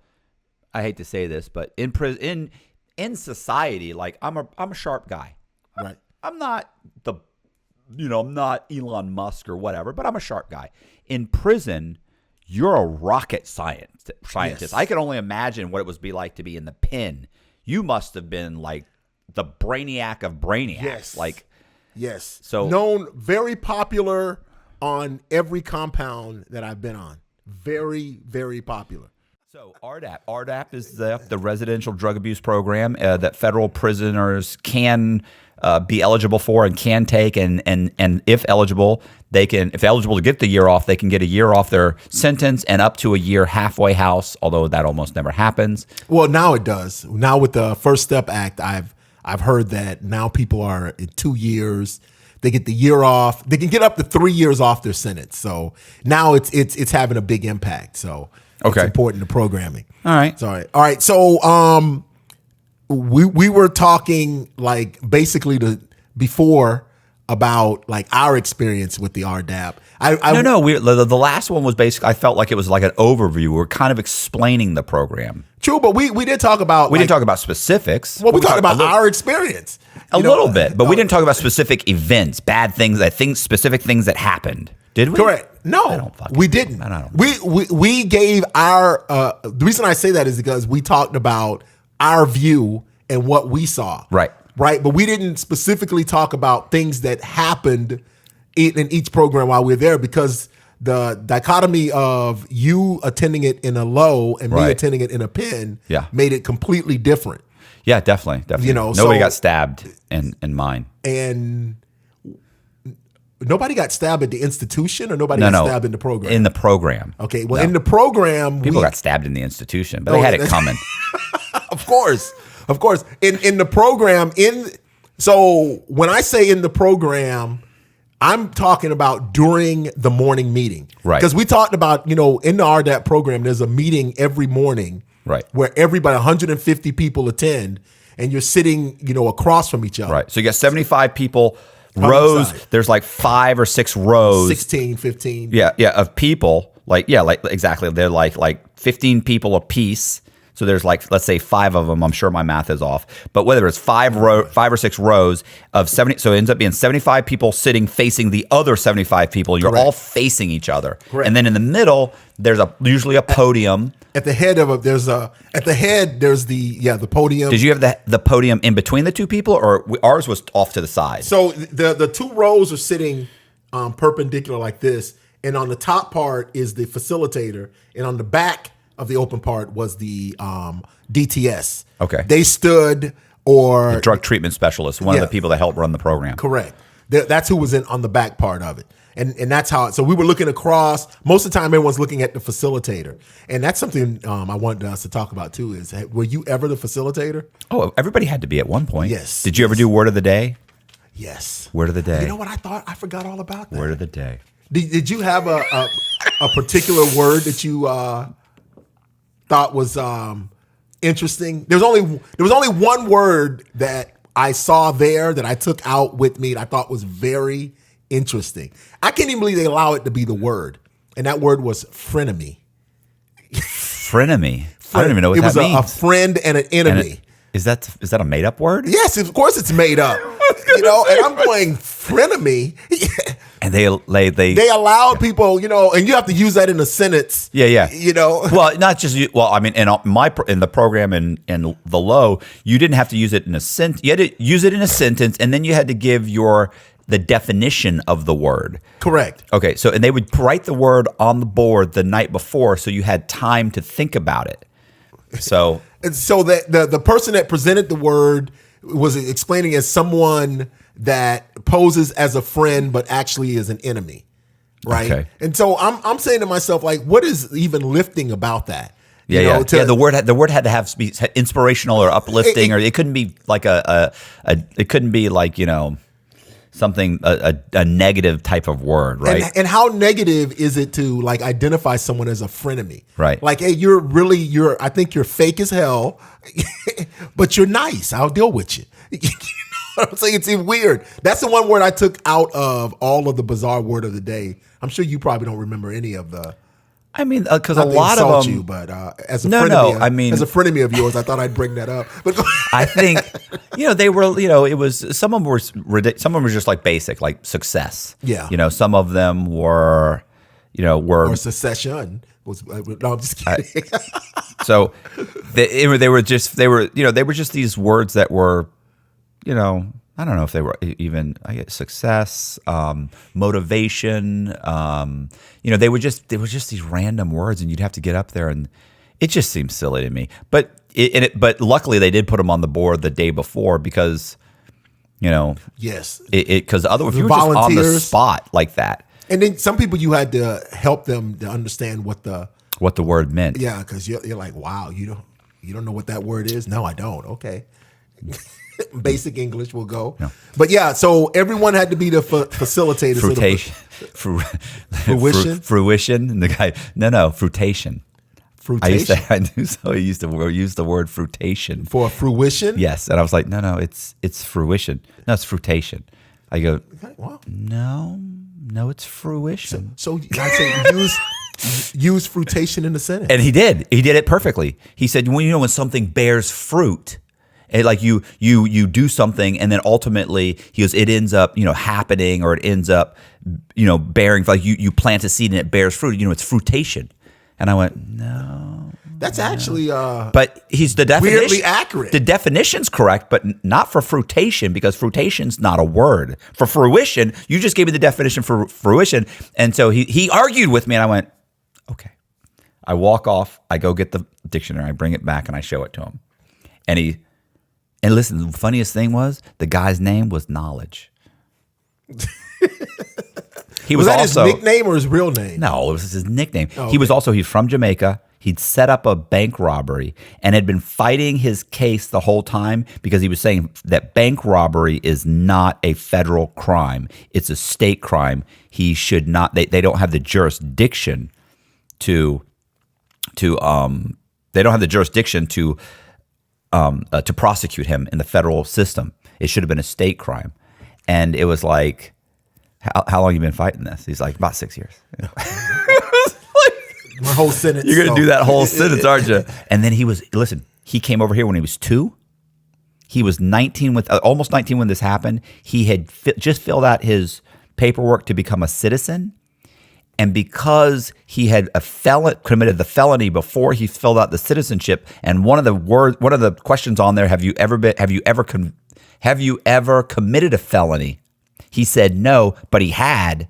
They were going to deport him back to Jamaica, where he had no family and hadn't been since he was 2. Wow. Whoa. Right? He's like, I don't know anybody. I got no family.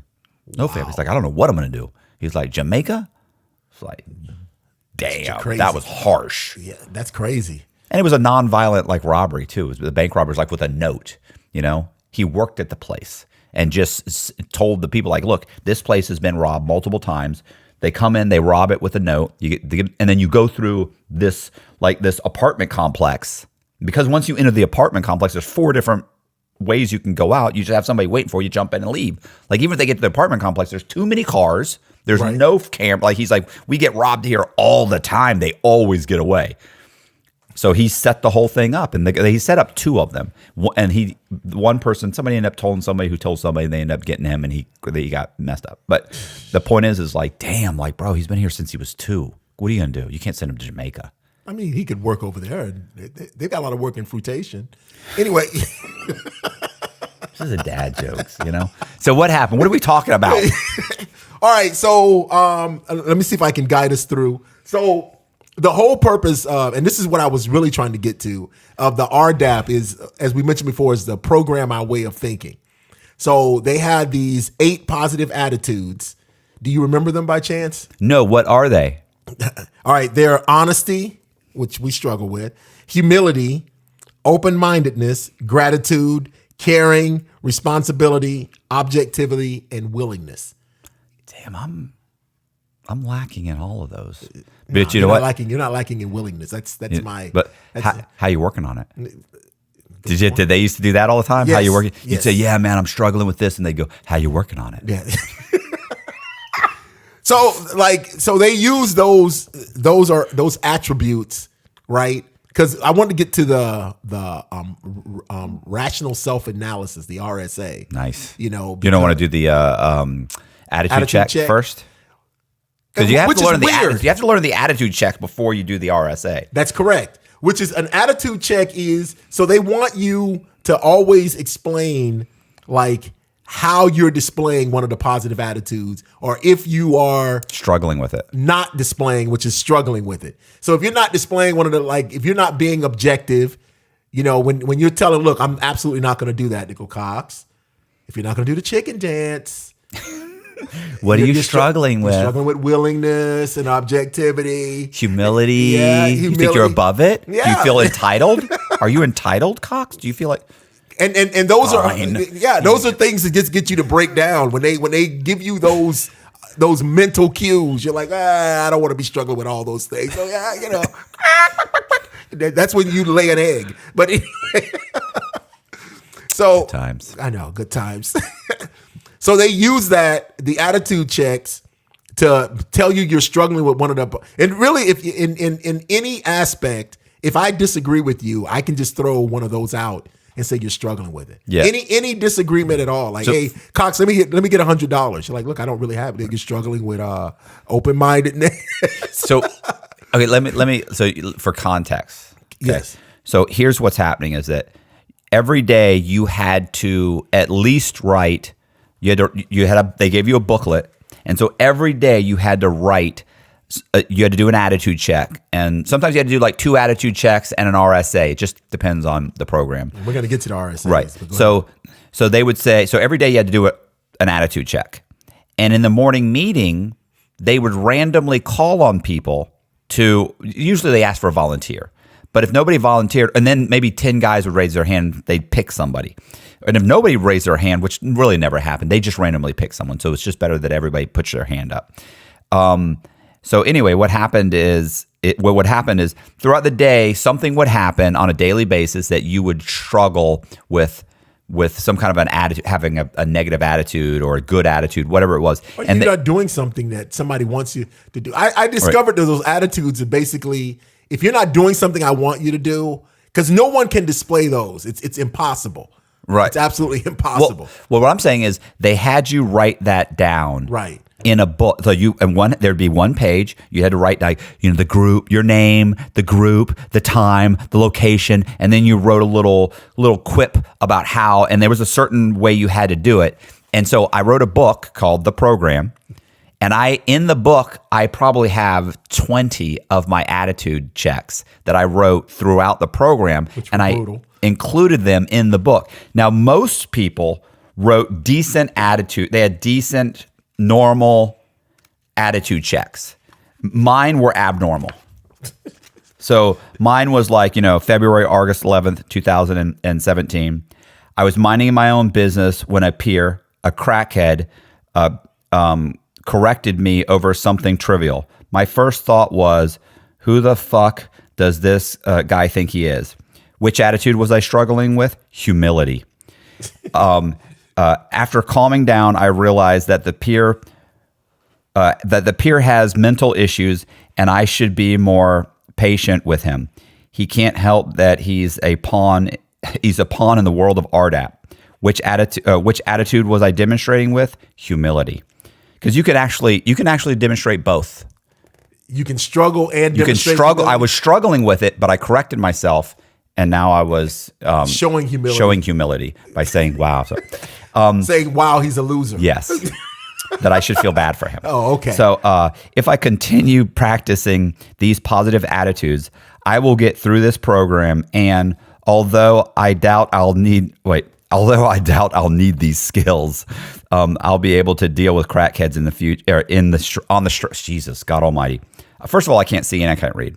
I'll be able to deal with these crackheads on the street.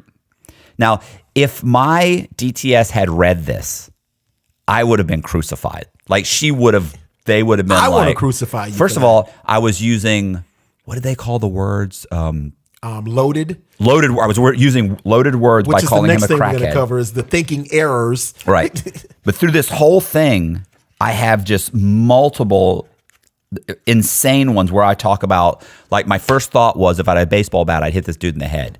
And then, of course, what was I struggling with? Objectivity. You know what I'm saying? I'd say, after thinking about it, I thought there's really no reason to pick up a murder charge. And then I would go through the whole thing again, which is open-mindedness there. But listen, pick up a murder charge. But that's what would happen. You'd have a book full of these, and in the morning meeting, people would randomly have to call them. Like, luckily, I never got called. I might have got called once, and it might have been a questionable one, but that was it. And then you had to pull them out and give them. This is what they had to do, was that every so often they'd say, pull the last 5 attitude checks out. Right. And you pull them out, and there'd be a stack of you pass them down the row, and there'd be a stack of them, and they'd take them, and they'd say they were going to read them. Honestly, I don't think any of mine were ever read, because I gave them ones that were like, oh, I'm done. I'm done. That's a bad one. Like, I talked about Dr. Smith. I called her names. Like, I said some. I've seen people get kicked out for that. Yeah, for all kinds. Yeah.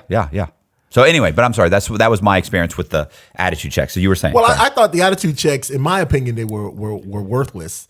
Because because basically, as I was saying, you could be struggling with. There's no way to display them all at once. Even if you're in a great mood, you can't display all the attitudes. No, but you only have to pick one or two that you're struggling with, right? Or you're displaying, right? You can't. That's not all of them, though. No, you can't. But in any situation, I can say you're struggling with any of the attitudes. I mean, yeah, you would see people. I twist them, slightly here and there, but it's untwistable. So, like right now, you can say I'm struggling with objectivity, right? And I might go, you know what? You're absolutely right. Or I could say humility. Like, you're not taking into consideration that you might be wrong. You're not being humble. You know what I'm saying? Or you could say entitlement. Well, entitlement's not one of them, but you could say, whatever. Yeah, there was always a way that you could manage to twist it. Yes.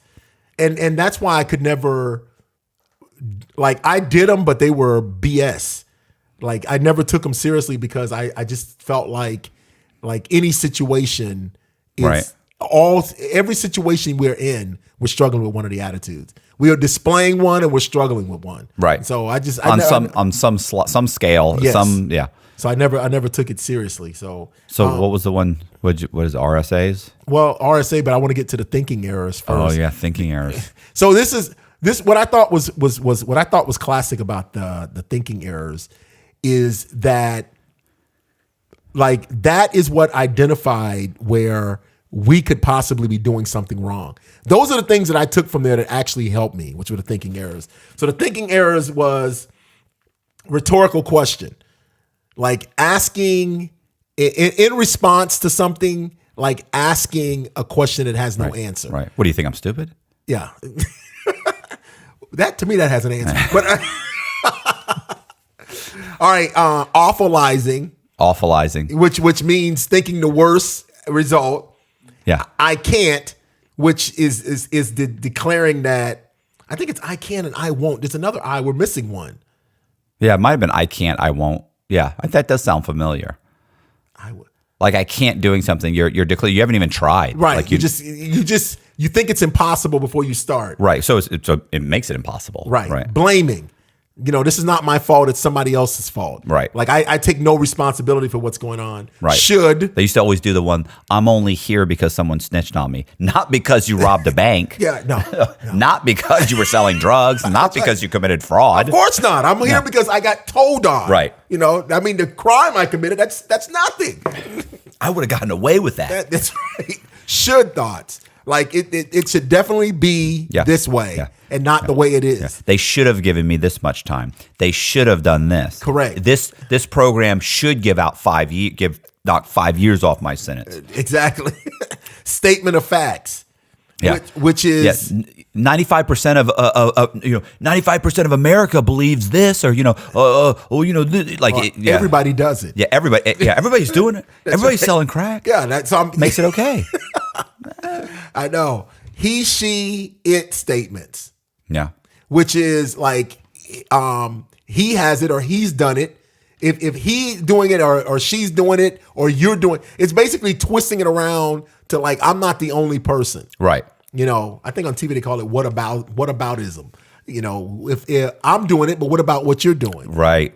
Oh, that's a big argument with people a lot of times when you say, well, this is what you're doing. They're like, or this is what so-and-so did. Yeah, but what about so-and-so? You ever in political debates, I always noticed, not debates, but when these people are talking on TikTok or shorts or something, they're always like, well, what Trump did this, and they'll go, well, what about Biden? He did this. Like it's always like, wait a second, we're not something it's deflecting onto someone else instead of answering the question. That is actually huge because that is one of the big things is deflecting. It's like, never mind what I did, worry about what you did or what somebody else did.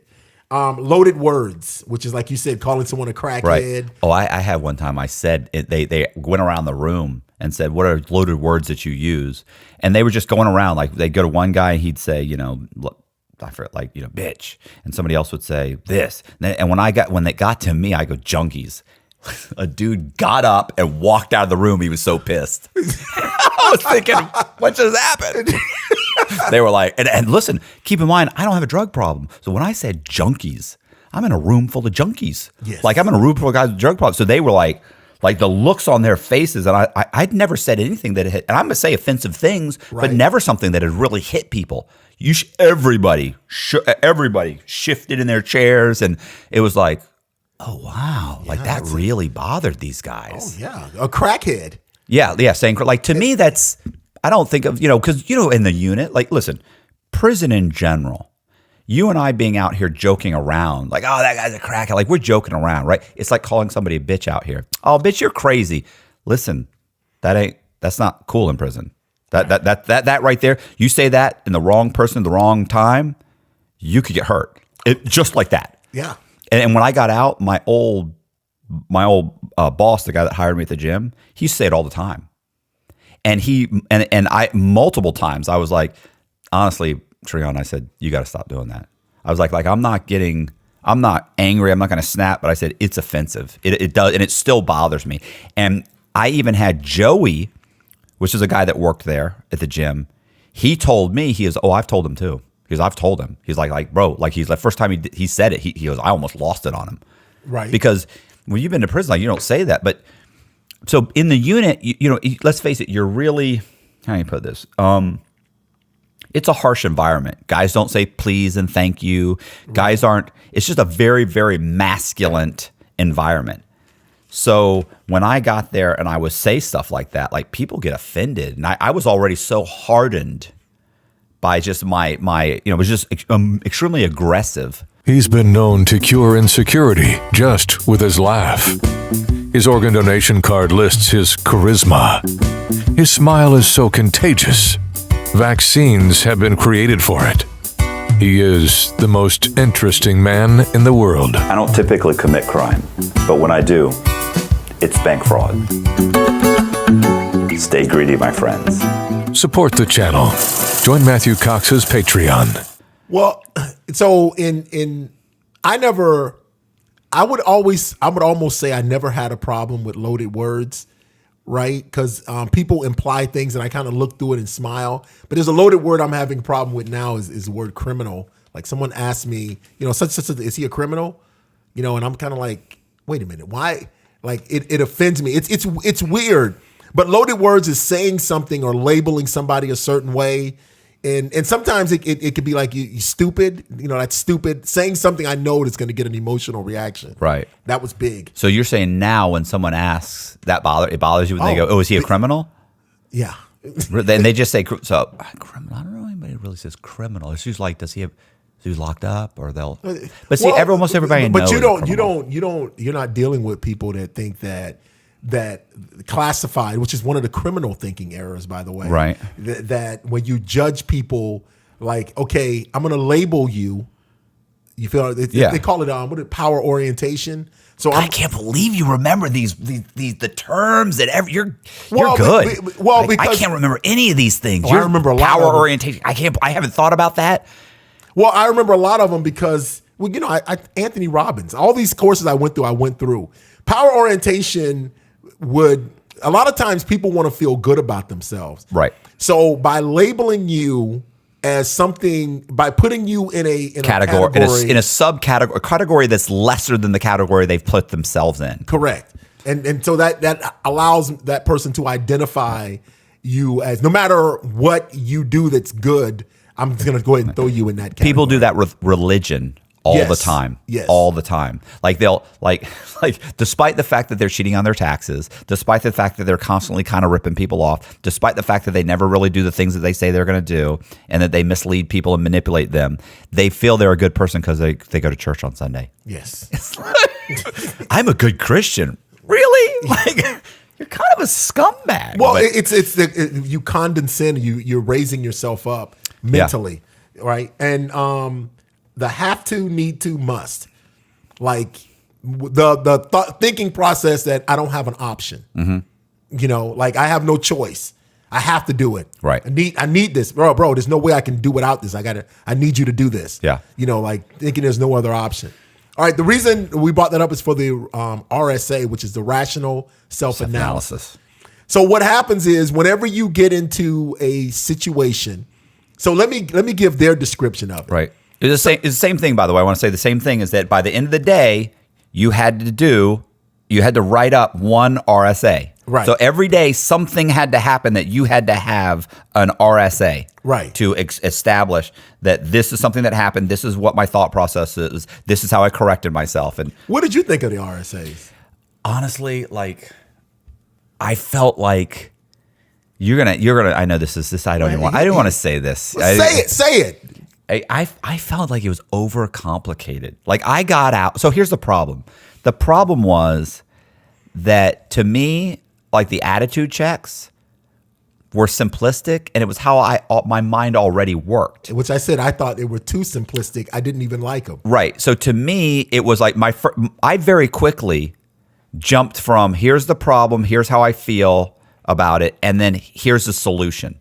Where the RSA broke it down into categories like this is what you can explain. Where to I'm me gonna it explain it. was overly complicated. Where to me I streamlined right to the answer and didn't have to break it down. But to most people in the program, they had a problem processing situations, and they needed to figure out how to break those things down systematically and do it very, very quickly. If that makes sense. Yeah. That's where the RSA came in. All right. So I agree. The RSA was kind of complicated, but I thought it was the best tool because it's something that I had never been introduced to before. So that's why I kind of liked it. So the rational self-analysis, what they basically told you to do was they said something happened. So you had an event. Yeah. All right. And then you had I love that he remembers this. Totally. The total. Okay. So then you'd have your opinion or your thoughts of the event. So something simply happened. So I'm going to give an example. So you call and Jess's phone goes right to voicemail. Oh, she's cheating. She's with some guy. Right. She's what's she doing? She's not answering my phone call on purpose. She's pissed. She's seen her ex-boyfriend. That's what happened. That guy's like, yeah. Yes, the thought. So an RSA is designed. Rational self is designed for you to rethink what you're thinking. Right. So you have to like tell yourself, wait a minute. So first there's the event. There's the event. Then there's you write up the first thing you thought of. And then what you do is you ask like which one of the thinking errors that your thoughts are attached to, or which one of the thinking errors or which of the positive attitudes you're not displaying, which your thoughts are attached to. It was it's funny. Like, is it awfulizing? Awfulizing is she's cheating. She's with someone else. Is that one of them though? I used to get them wrong all the time. Like guys would read mine. Awfulizing is one. I know, but they'd be like, "This isn't even an attitude. This isn't even." I'd be like, I knew them all. I knew them all. So it's what you thought, and what's so bizarre is anything can happen. Because I think I had mentioned one time where I'm in class teaching, and these guys walk in and just go to wailing on this one dude. Right? Just bum, bum, bum, bum, bum. This is in the RDAP.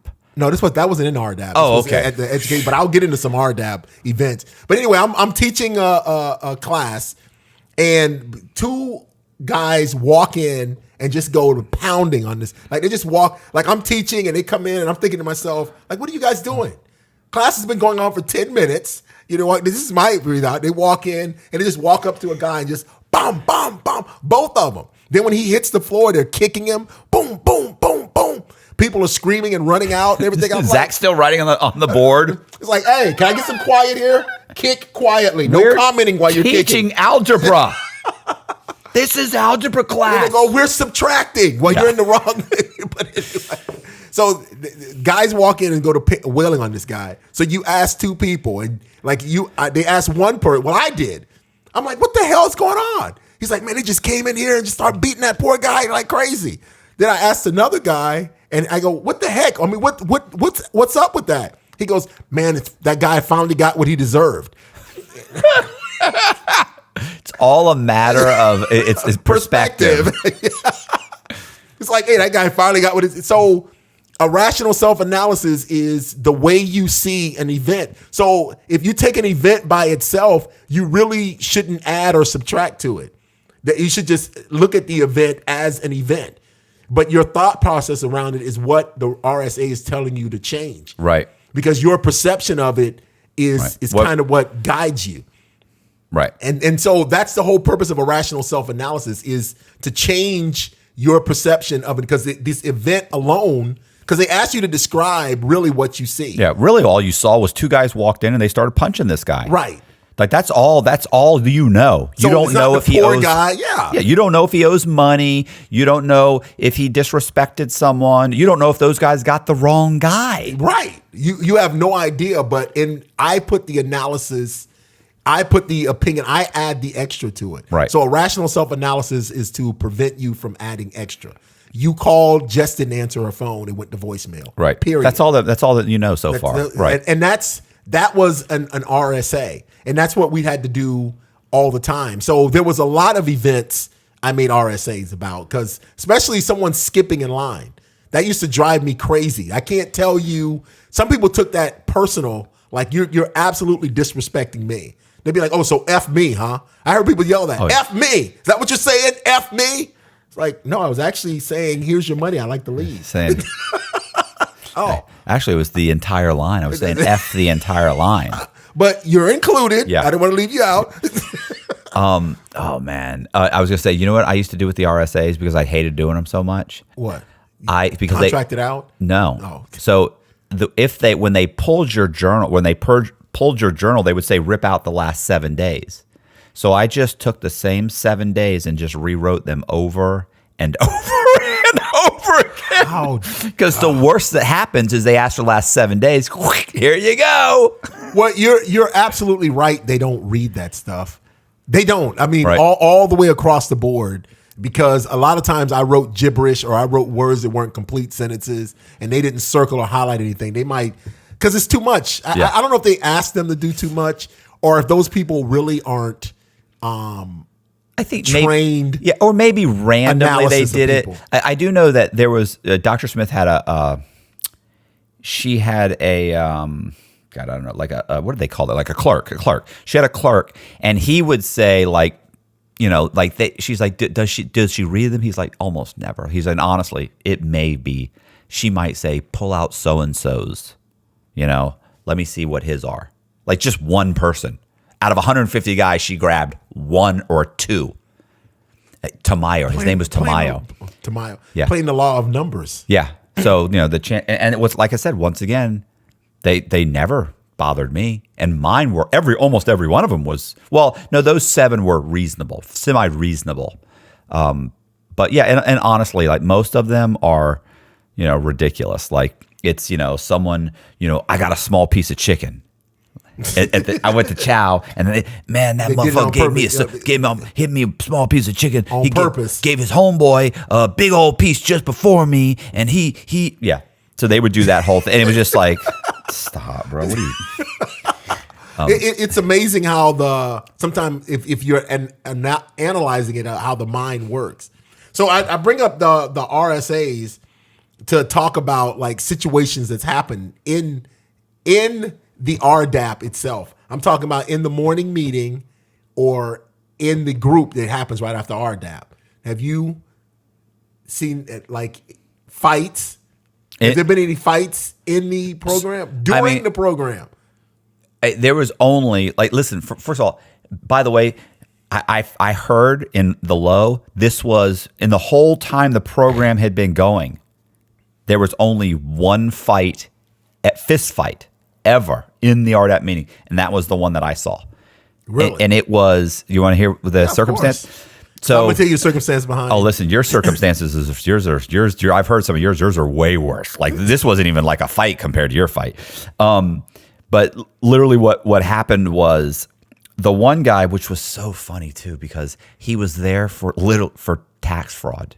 So they gave him, he was supposed to get probation, but he fought so long and gave them such a hard time that they finally made it a criminal case because they were so pissed at him. Right. Could have just been civil. Pay this fine. He made it, was such a dick about the whole thing. He ended up getting it turned into a criminal case and ended up fighting. Even then, didn't take a plea, didn't take this, didn't take that. Took him to trial?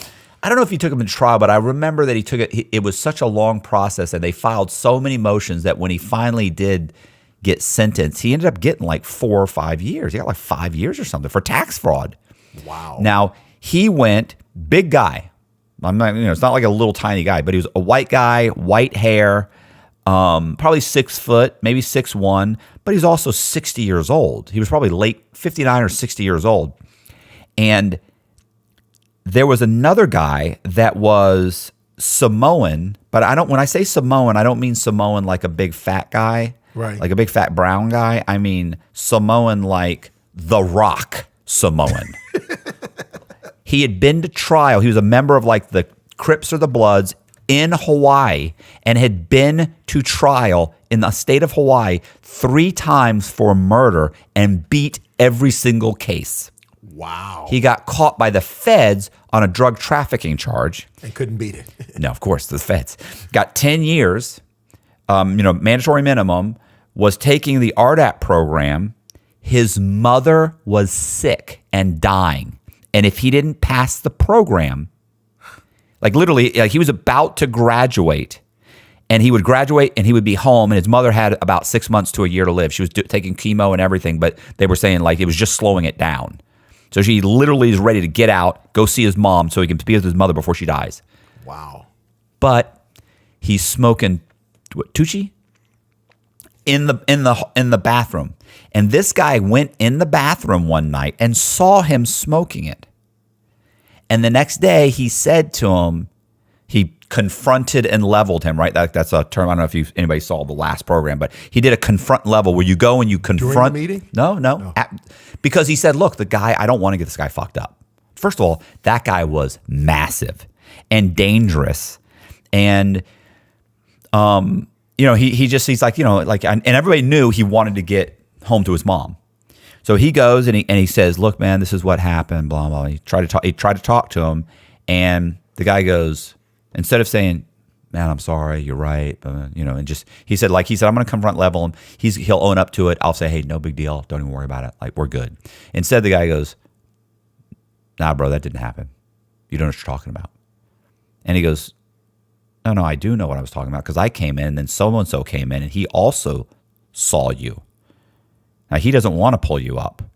But I'm just saying you did this. Like, just own up to it. I won't pull you up. I just want to let you know that I did confront level you. And like, if I see you again, I'll pull you up, but it's not a big deal. And he goes, you don't know what you're talking about, bro. That never fucking happened. He goes, you understand me? That never happened. And he was like, all right, man. Okay, I understand. Not realizing that was a threat. Like, that was basically a threat. Like, do you understand me? That didn't happen. That's enough for me to know it could go bad. Like, this is not a guy that to him is as close of a threat. Like, the next rung is I'm stabbing you, So he goes, all right, man. Okay. All right. And he walked away. Wow. And then the next day we're at the morning meeting and he stands up and he says, I'd like to pull up Mr. So-and-so. The big Samoan, and he stands up, and I remember thinking, oh, you knew about it ahead of time? Yeah. Listen, he was part of what Dr. Smith used to call the narcissist group. So this guy was a friend of mine, a guy named Joseph Vitale, another guy by the name. Which guy? That Samoan? No. The white collar guy for the tax fraud. He was tax fraud. Yeah, she used to call. Was he part of the narcissist group? He was a part of the narcissist group. So he already told us at lunch, this is what happened.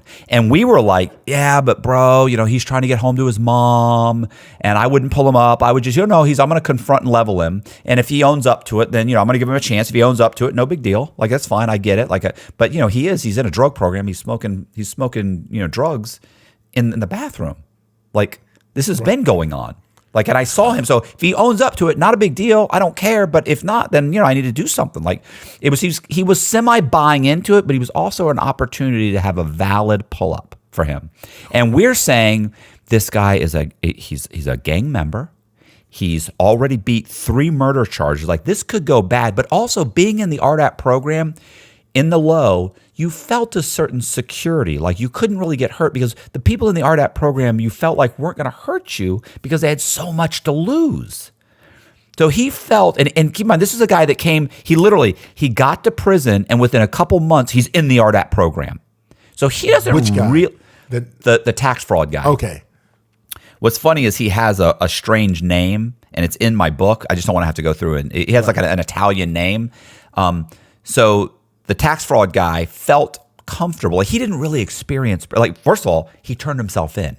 Never went to the county. Turned himself in to the front to the gate, prison. Yes. To the prison. So let's face it. He got there. He was in a unit for a couple months and went straight into RDAP. So you haven't really experienced prison. You came to a low. Those are the worst ones. Right. People warn you about them. They call the police and they're like, officer, he such and such. Yeah. So he stood up. He calls the guy up. The Samoan stands up, and the Samoan is sitting there staring at him. And by the way, this is the next best thing too, by the way. The Samoan was in like the second row. The tax guy is in the first row. They're facing each other. They're across from each other. Yeah, but they are. But the Samoan's one row back, so he has to. So he can't there's a row in front of people in front of him. Right. He actually goes. Yeah. He goes moves, tells people to move, and he steps out of the row. Now here's the funny thing about that. The Samoan. Typically, you just stood up where your chair is, right? Right.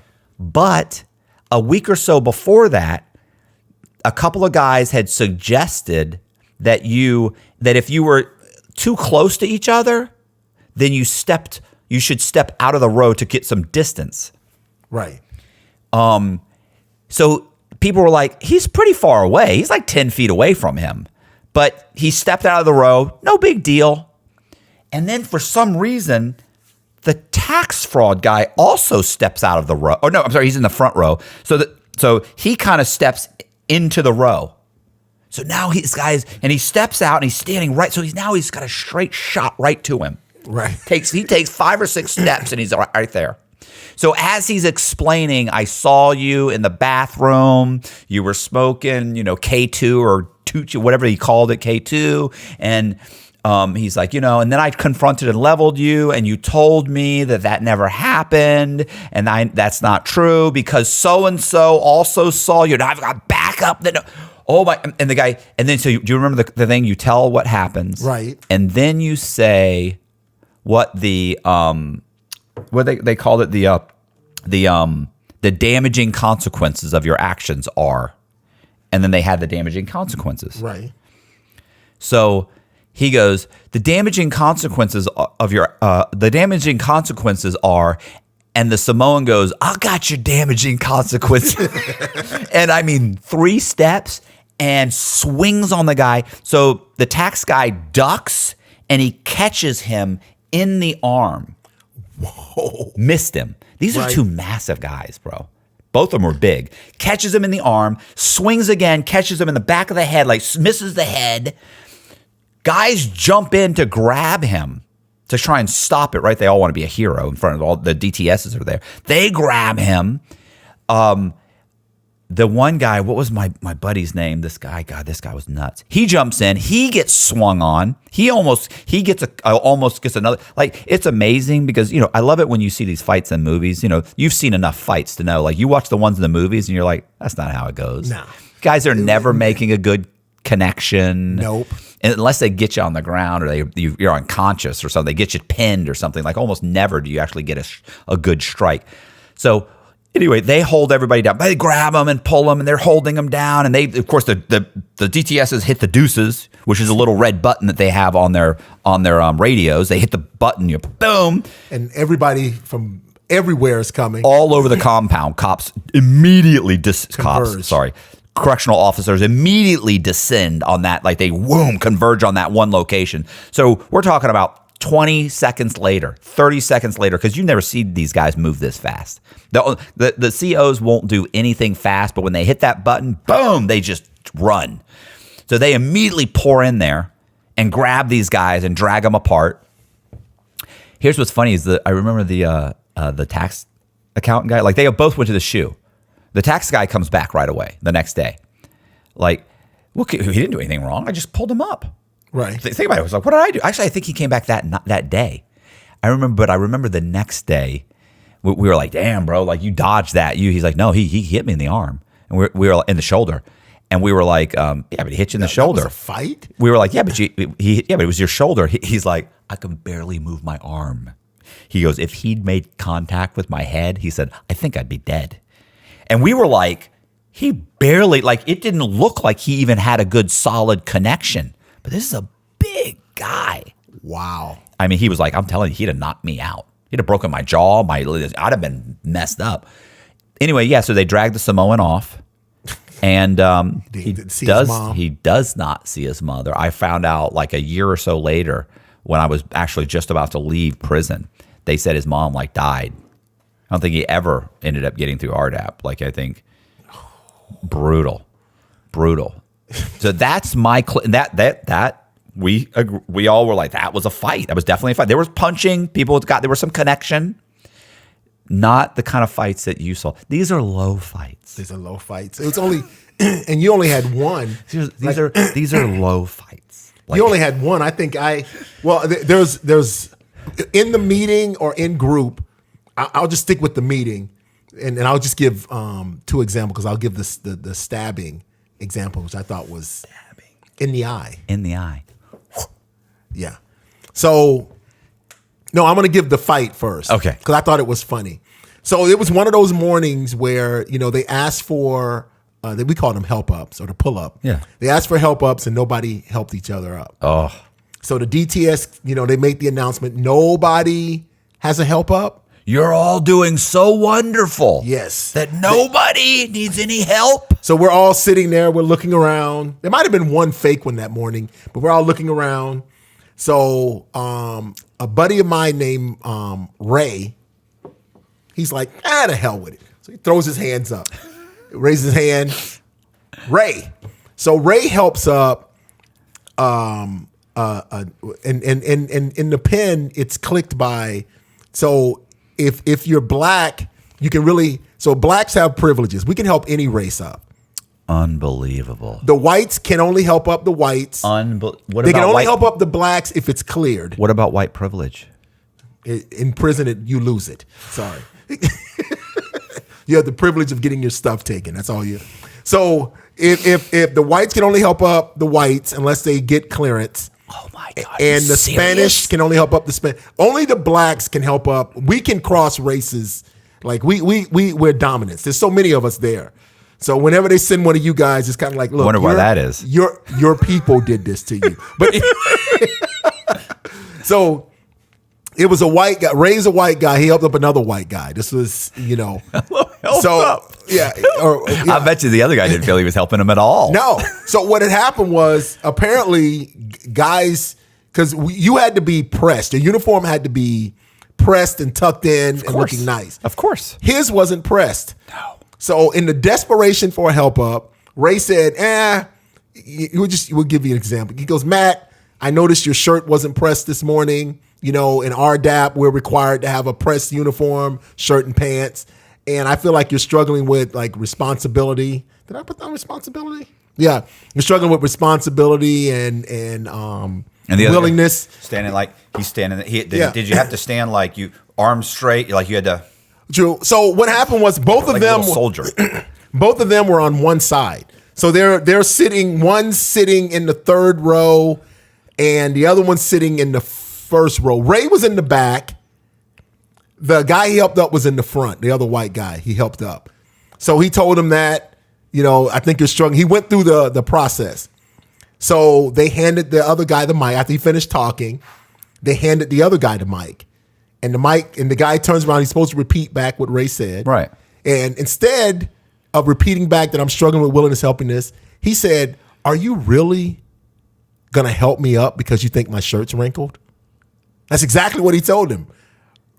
Ray's like looking around. Like, yeah, because you can't do that. You can't. Yeah. Right. So then one of the mentors is like, Mr. Mack, you need to repeat back what Mr. Ray said.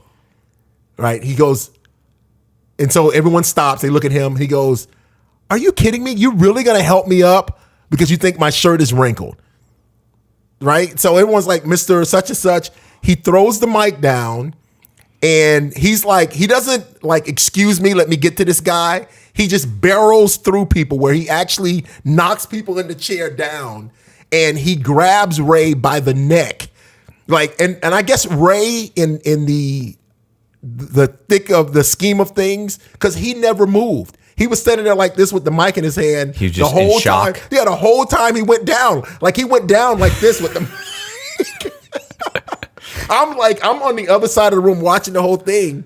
Because Ray, like you said, Ray came back like 4 days later, and we're talking about it. We're laughing because he begins choking Ray. So he's on top of another person choking him. Everyone's trying to move out of the way. The people he's knocked down, everything. Nobody's trying to pull him off him? No, the staff did. Of course, they hit the deuces and they're trying to pull him off. They can't get him to let go of Ray's neck. When the other staff members come and stand him up, he's actually still got Ray's neck in his hands. So like 20 seconds later, because all you hear is stop. The damaging consequences are. Stop. Yes. So when they pull and stand him up, he's still holding Ray. It takes a staff member on the right and a staff member on the left to pull his arms off of Ray's neck to get him to let go of his gloves. And that's when he let go of him. But I wouldn't even say that was a fight. It was just... It's an assault. Yeah, that's an assault. It was bizarre to me because he had on... His shirt was actually wrinkled. His shirt was actually... It's for him to get that mad... I know. Like all you had to do was say, "You're right. My shirt is it is wrinkled. I am suffering from whatever." Exactly. And it wasn't like he was anxious to do it. Yeah. Like we sat there under duress. Yeah. Somebody needs to pull up somebody. Yeah. Somebody needs to pull up somebody. Yeah. For something stupid. Like what are they going to ask you to do? Do 3-hour essays or iron iron your roommate's shirt for the next 2 days. Like it's nothing. Like that's just a stupid. And he didn't even expose you because this guy was on drugs also. Yeah. He's not even expose you to something you actually did wrong. Yeah. But he was absolutely offended. Like, are you? Like he was dumbfounded. Like you're gonna pull me up because my shirt is wrinkled. Yeah. That was stupid. So you get kicked out of the program. You're not going to get the year off, all because you had a little temper tantrum. Correct. Yeah, that was the bizarre one. So anyway, that fight is because Ray was the other mentor I told you about that was kind of my buddy, and I bring that up because what was funny about that to me is the fact that Ray went down, and when they pulled him back up, he never let go. Ray never let go of the mic. That's what I meant to say. I haven't finished my pull up. Yeah, like, all right, I need you to. Get him off of me. Get him off of me. He never let go of the mic. Like when he went down or when he came back up, he still had the mic in his hand. He never defended himself or tried to fight the guy. Everybody else is trying to get him off. I'm just trying to get a year off. I'm just trying to get a year off. Yeah, iron your shit next time. Iron your shirt next time. All right, so the other fight during the meeting happened at the beginning of the meeting. It wasn't a fight. That was also an assault. So I guess these are all assaults. Yeah, the other one was because the guy, the tax guy, he didn't fight back. He didn't fight back. So, and you're right because they're all assaults. Because when I think about them, one person that gets helped up gets mad and attacks the other person. Because I've had some guy running. And they had to, they're all assaults. Yeah. They're all assaults. Because you helped me up, you just embarrassed me. Because we had a Samoan guy too that snapped. They let him actually stay. But they didn't actually get in the fight. He was chasing the guy, right? He couldn't get to him. And they still let him stay. But anyway, they ended up actually resolving that. I was surprised. We had some funny shit, bro. We had a guy one time that worked in the rec yard, and so another inmate that worked at the rec yard, there was another RDAP participant that didn't return the ab wheel thing. Right. Like he didn't return it. So he had to go get it from him, and he knew he had signed it out. So he saw that he was like, "Oh, it's a pull up." So he went to it was a pull up, but it wasn't. He went to him. He said, "Listen, man, I signed your wheel in. You left." He's like, "Oh man, I can't believe that." He's like, I let my buddy use it. He was supposed to turn it in. He's like, "Yeah, man, but it's your responsibility. You should have just come and had him sign it out." He's like, "Yeah, man." He's like, "But I put it in everything." He said, "Look, I don't want to be an issue, man." He said, "Just get me a couple bags of chips at commissary and like a 6-pack." He goes, "So 2 bags of chips. I don't care what kind of chips." He has 2 bags of chips and a 6-pack of Coke. Like that's all. He said, like, we'll just quash it. You had to pay. He had to pay for it to turn that wheel in or something? No. Or just extortion? It was extortion. Holy Like, you don't want me to mackerel. pull you up. We're both in the program. You give me a couple bags of chips and a 6-pack, I won't say nothing. Holy smokes. So he looked at me and he goes, "You serious?" He said, "Yeah, bro, I don't want to get you messed up. Like, I don't want to have to pull you up. So just give me." And he's like, "Oh, okay." So the next day, "I'd like to pull up Mr. So-and-so." He stands up, the guy that left the wheel for manipulation. He said, "Yeah, I was in the rec center and I left the wheel." He said, "I got a call. My buddy said, 'Hey, I'm using the wheel. Let me do it.'" He goes, "Okay, make sure you turn it in because I signed it out." He said, "No problem. I left." He goes, "That was my fault. I messed up." He said, But then Mr. So-and-so came to me and told me he knew what I had done and he signed it in and he wasn't going to say nothing if I got him 2 bags of chips and a 6-pack. And so everybody is like, you're supposed to be perfectly quiet, but even then the whole room went, ooh. It was a little, and all of a sudden, and he said, the damage and consequences is you're manipulating and you ain't going to get you. He goes, I ain't got your fucking chips and your 6-pack, motherfucker. Listen, we roared laughing. And of course, everybody be quiet. Everybody be quiet. Stop that. It was like, beautiful. Anyway, so he went through the whole, and they seriously went through the whole thing. And the guy was like, you're right. I did do that. I did this. And he said the whole thing. I did do it. I did this. I did this. I didn't want to pull him up. And he said, the truth is, I don't have commissary.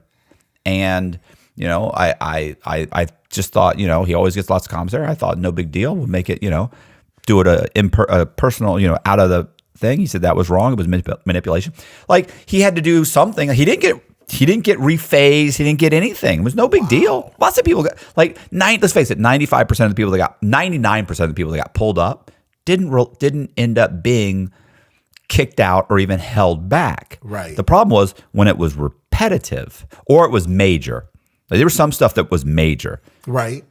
There was like the time that a couple of guys went in the bathroom and there were shower stalls and you would go to the bathroom where the toilets were. Well, there was a whole room with shower stalls, and they could tell somebody's in one of the shower stalls. Like it's 2 a.m. and I can hear somebody in a shower stall, and they kind of step back and look, and there's 4 feet in the shower stall. Like there's the big door, and there's 4 feet under there, and they're like, shower's not running. There's 4 feet and 2 knees. This is an odd situation. Yeah, it is. This is pull up situation. Like he skipped the confront level part and went straight to the pull up. He was having the confront level in the shower. And the guys, they stood up. Both of them had to stand up.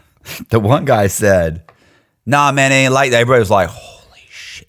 Nah, man, it ain't like that. Like you're supposed to just accept it.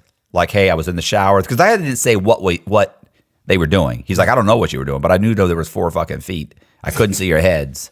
Something's up. All 4 of them. Yeah. And the guy said, and the guy goes, he said he actually said something. They were like, hey. But he said, oh, no. Like, I got to clear this up. And he said, nah, man, I was just giving him a haircut. We just giving him a haircut because, they was like, oh man, that's a bad excuse. Like that's not, first of all, he ain't got a haircut. He got some big old shaggy hair, same shaggy hair he had yesterday. When he went in. It's more shaggy now. Yeah. But anyway. We had some hilarious ones. Hilarious.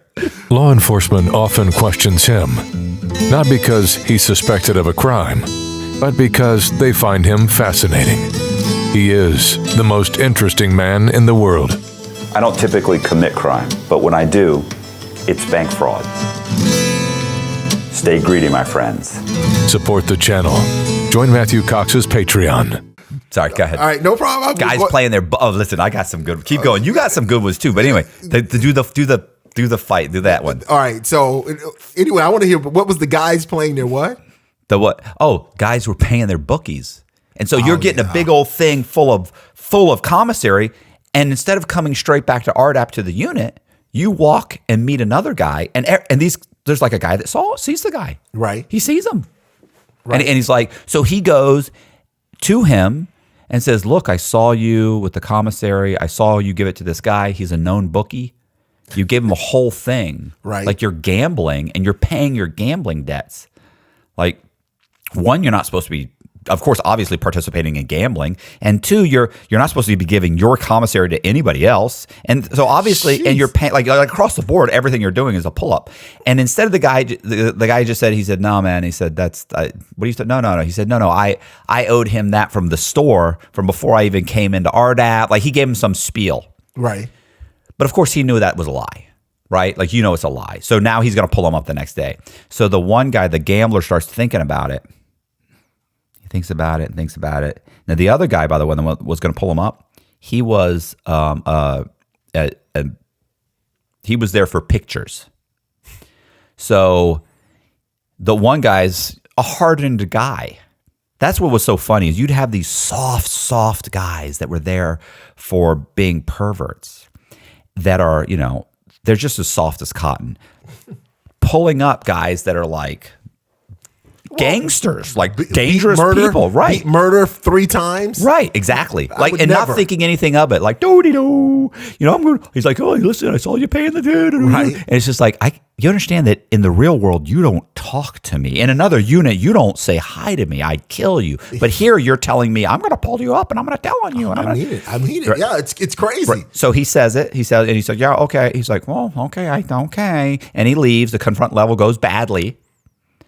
The gambler thinks about it a little bit and goes into his room, like after count. He goes into his room and leans into him and says, if I get pulled up, I'll fail the program. I'm a month away from graduating. He has let me explain something. He said, I'll come in here and I'll beat you to death. Do you understand me? I got a wife and 2 kids that are depending on me, and I don't care what you think you saw. He just leans into him. And although he says the whole thing, right, and he, of course, the pervert is immediately, like, he comes and tells, like, oh my God, this is what he said. Because we all kind of know what's happened. Like, half the unit knows when there's a pull-up, right? At least 25% of it. So he's terrified. We're like, bro, no, he's not going to do nothing. He's not going to do nothing. To get him killed. And then this one guy, what was his name? The same guy that was one of the guys in the narcissist group, right? God, what was his name? Anyway, he says, I'm going to pull them both up. One, because the one guy threatened the other guy, so I forget what he's going to pull him up. And I'm going to pull up the other guy for manipulation because he's not he's not pulling him up. He should have pulled him up. One, you're paying your gambling debts, and then you're threatening this guy. This guy's not doing it because he's afraid, so he's doing whatever. Like, oh, listen, his name's on the tip of my tongue. Anyway, we went like, don't do it, bro. Don't do it. Like, honestly, he is scared. Like, we're telling, like, if somebody wants to pull him up, that's fine, but don't pull them up. He's like, this is a perfect pull-up for me. This is perfect. Guerrero, his name was Thomas Guerrero. Listen, Thomas Guerrero was insane. But anyway. Well, he was like, we had one of those, call him a blindsider. Yeah, but he didn't pull him up. Oh, he didn't? And in a very real way, I'm going to be honest with you. I was disappointed because the drama of that pull-up would have been amazing. Oh, those are the best meetings. A legitimate pull-up, blindsided someone and having them to confront that and watching you ever notice how the tension, like you got a regular meeting, mumbling and blah, blah, blah, and then all of a sudden all eyes are. I don't know this mumbling that you're talking about. Like our meetings were dead silent. Nobody. We were terrified. We were terrified. Oh, like guys would be like, if you lean in and said, like, man, that's crazy. The guys would go, oh yeah, they didn't want to answer. And they were no. Because literally, the 2 guys did that. The DTSs are watching. They would go, Mr. Cox, Mr. Allen, did you have something to say? What did you just stand up? And listen, you better damn well say something. Like, oh, I was just saying that. And you better come up with something. Oh, so you were saying that was funny. That you think that's funny. You think that he's trying to help him and do the right thing. And while he's doing that, while you should be learning, you're talking to Mr. Allen. Do you think that's funny? Oh, wow. Someone pull him up right now. Someone, what's he not suffering from? What do they call it? Struggling. What's he struggling with? And some boom guy would be like, okay, so Mr. Jones will stand up. He stand up. Wow. You're struggling with, and they go through the whole thing, and they'd be like, Jesus, like I've watched. It made me wish I was you, so I could say stuff like, hey, they used to just beat the slaves. Like, what's with the humiliation? Listen. Why not just beat us? Listen, we had a guy. So you weren't allowed to bring in seasoning to the chow hall, right? Was that yours too? No. Okay. I mean, we weren't, but no. Okay. So we had a guy one time. So these guys ate together.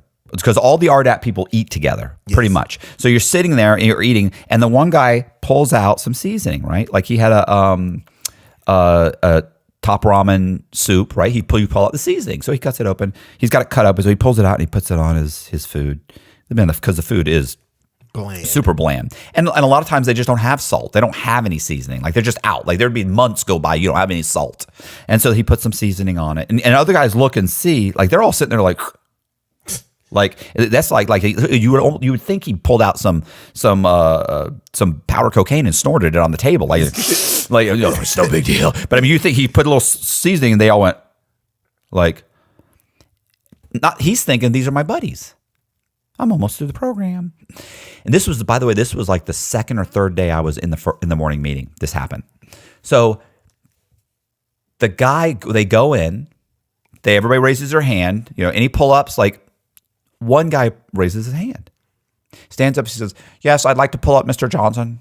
Mr. Johnson stands up and he's like, yesterday we were having lunch together and you pulled out seasoning. Mr. Johnson knows we're not supposed to have seasoning. I know because we've had this conversation many times. He pulled out he seasoned his food, and you're struggling with entitlement and what, so he names a couple of things he's struggling with.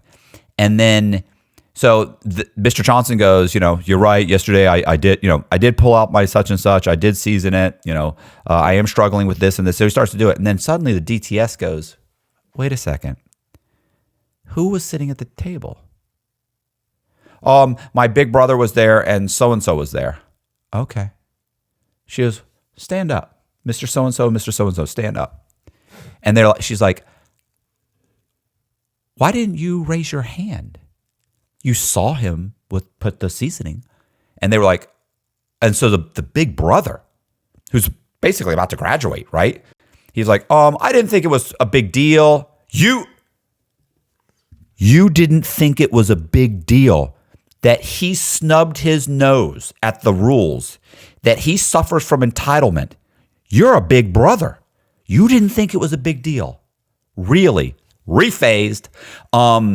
Then the other guy, he's like, why didn't you mention it? He said, because I mentioned it to him. I was going to talk to him about it. I haven't talked to him yet, because he started to say he did talk to him, but then he realized, I better not say that, because now what if this guy turns on me and says, you never talked to me?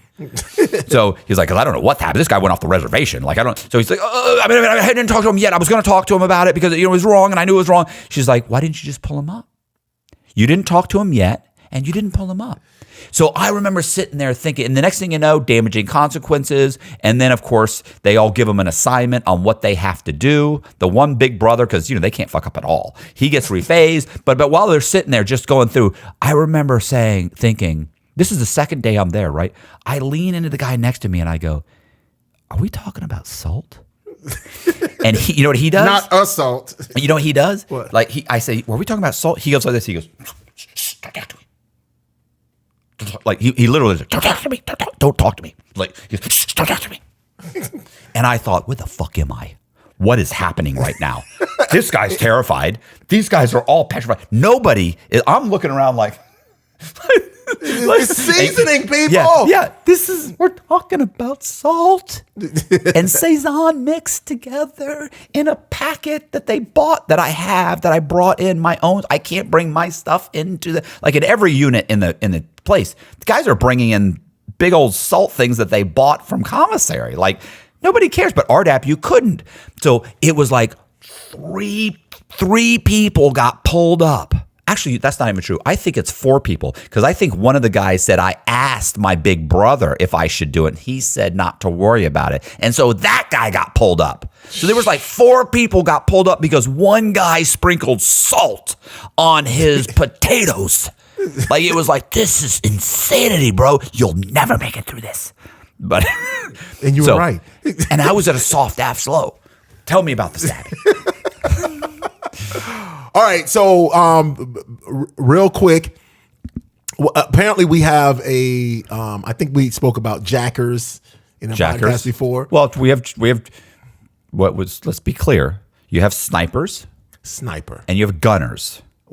So there's 2 categories of jackers. So he's a sniper. So he was the one that would look out the window. So from a distance, so he's a sniper. Yeah. So he's out. He's from the distance. He sees them. Yes. So the problem he had is he didn't have a. You got to do that. You got to get me on this one. Going. Problem was he didn't You have. ever walk by one of those guys and you're like, Yes. what's happening? Unfortunately, yes. Yes, I have. All right. The problem he had. Was it a Silence of the Lambs moment where he's? Yeah. It's like, He did poke him in the eye. But sorry. all right. The problem he had was he didn't have a cell where he could see the people that he wanted to see the gun. So what he would do is he would like borrow a couple of people's cell that he could borrow. But unfortunately, there was a gentleman that had a perfect cell. So at every move, all the staff members go out and they stand in front of the unit to watch the compound as they're moving, and they come back in. So he would go in a gentleman's cell, right? And I guess the gentleman said something to him because, we operate by cars in the pen. So he would go in his cell without his permission to gun. So like he'd come back and he'd be looking out the window in the guy's cell. So he did that a couple of times, and the people in his car, he was from Louisiana, people in his car told him to stop, right? And he's like, okay, I'll stop. But I got a problem. He would admit he had a problem. This is in the program. You guys know I got a problem. I'm struggling with jacking. Yeah, I'm struggling with with have jacking. that on the pull up. Right. So he was told to stop, and he went back in the guy's room. Right. So after he was told to stop, he still went back in there. So he's got a problem. He's got Zach. a problem. I mean, you seem very judgmental. I mean, I know This is I an am. issue. I'm struggling with objectivity. I'm struggling like he was struggling with his objectivity. But anyway, he was told like, listen, bro, by the people in this car that's in the unit, he's like, bro, they've already told them that you were in there this morning. Oh man, you guys gonna have a problem. He's like, well, what do you want me to do? He's like, well, who told him? I don't know who told them, but someone's already told them that you were in there again. So I don't know what's going to happen to you. That's exactly what my buddy had told. Well, not my buddy, but this is a friend of mine in the unit that told him. So after he told them that, they called a morning meeting, basically telling him you're going to have to go. Everybody in the car, we've warned you about jacking. We've seen you jacking again. So you're going to have to go. You have to get out of the car, or you have to turn yourself in, like check in, or it might have been you have to check in. or you have to leave the program. Well, that was A given? No. Well, jacking off in somebody in another car's room is probably taboo for. Yeah, it's probably a go to the shoe. Yeah. You got to get yourself off the compound, or you might get hurt. Yeah. So I mean, he was. That's why I never masturbate in another man's room. Good for you. Good for you. You know, and that's not even theoretically speaking. That's actually. But anyway. He cracks himself up. I know, it's funny. So all right, so after being told that, they start the morning meeting. So the guy that warned him is sitting on the front row, and he is in the meeting. So apparently, instead of just turning himself in or going or knowing what the consequences is, he feels that he has to retaliate somehow. So as the meeting is starting, after we give our pledge or whatever that little morning, stop it. Do you know it? Do you remember it? I remember ours, yeah. Well, kind of. I was trying to remember it. I was going to write it down. Unfortunately, I loved it. I thought it was awesome. Oh my God. It's the I am committed to my treatment for the betterment of my life through community as a method. Humble, I present myself. I will embrace my community with honesty, integrity, a genuine heart, and an open mind. I'm cutting it with things I was thinking. Yesterday I was a problem. Tomorrow I will be the solution. That's just pieces of it, but yeah, it was a whole. Yes, you had to give your little morning. When everyone, What did they call that anyway? It was like it wasn't the pledge. It was the mission statement or something. Yeah, they had a different name for it, but program statement. Program statement. Thank That's you. what it was. But here's a problem: when 150 guys say it at once, goosebumps. It's indoctrination. It is so It's cultish. Yes. The cultishness of the whole sitting there was the first few weeks with all these guys saying it in real solidarity and seriousness. Oh, they make you memorize feel, it. That's part of phase 1 is to memorize it by 3 weeks in. Of course. You know the program statement. They make you remember. Like I can't really periodically remember. they call somebody, Mr. Johnson, stand up, say the program statement. Yes. I present myself to the community, and then they would ramble it all off. Yeah. Scary. So right after the program statement, everyone sits down, and I'm watching. So you see him stand up. So he sat 2 rows behind the guy that gave him the warning. So you see him stand up and kind of slouch, not slouch, but squeeze in between the 2 guys in the row in front of him, right? And then he takes the guy that warned him from the back. He's behind him. He takes him behind the head, pulls his head back, and sticks a shank in his eye. So in the meeting. It's a whole. Yes. Grabs him. Yes. In the eye. In the eye. The guy wiggled, so it didn't go into his eye this way. It went into his eye under there. So it didn't pierce the eye? It didn't pierce the eye. He didn't pull it out and have a big eyeball on his thing? No, he didn't. Oh. So because he wiggled, he got him right under the eye. He stuck it in there, but the guy was able to fend him off because whatever he did, he stuck him in there. You could see the thing in his eye and there's blood. Did he have the thing sticking? Was he? No. No? Because he didn't let go. Whatever he did with his hand, Pulled it back. He pulled it out and made him fling it across the room. So however he reacted, right? But you see him, my eye, he's screaming. And this is as we're the facilitators talking. Okay, group, we're but I see him get up, right? And I don't see what he's doing. I look at the facilitator thinking the facilitator is going to say something. Then when I look back, he's screaming. But then I see the blade go flying across the floor. He's screaming, ah! So the guy was sitting next to his best friend. So after he stabs him in the eye, him and the best friend start fighting. They're boom, boom, they're going blow for blow. This is connections. Boom, boom, boom, boom.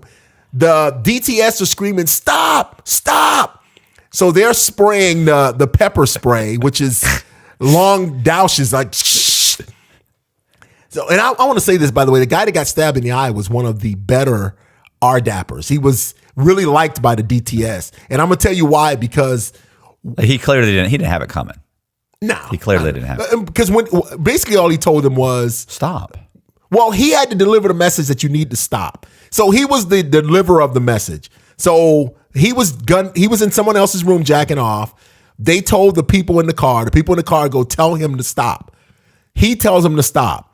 He doesn't stop. He goes back and goes, listen, you were in there this morning and they've already told the people in the car. So I don't know what's going to happen. You know what I'm saying? It's like kind of like I'm the messenger and you're going to stab me in the eye. Yeah. So anyway, they stab him and he's fighting the other guy. So as he's backing up to fight him, a guy from the Florida car jumps up and cold cocks the guy. Boom! When he's not even looking, knocks him slap out. Like when he hits him, he goes flat on the floor right in the morning meeting between 2 chairs.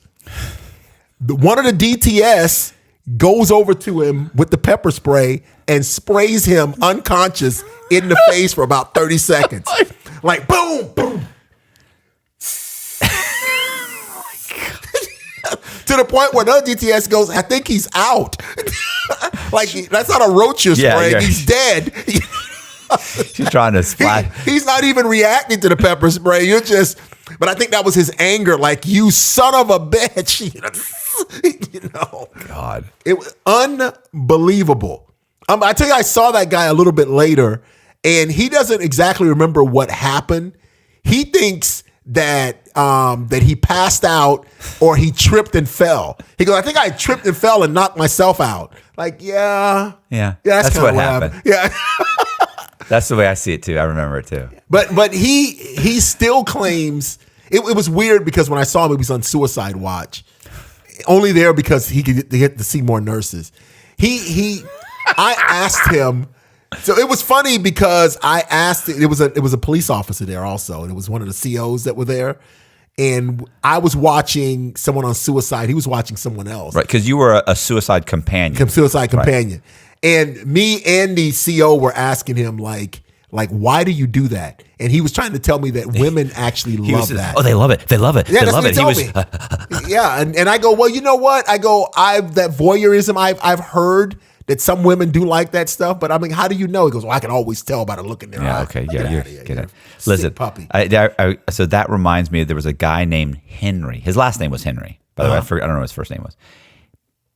Black guy, very muscular, in great shape. By the way, so it's not like some slob, right? Like good looking, well toned, like he was in great shape. Right.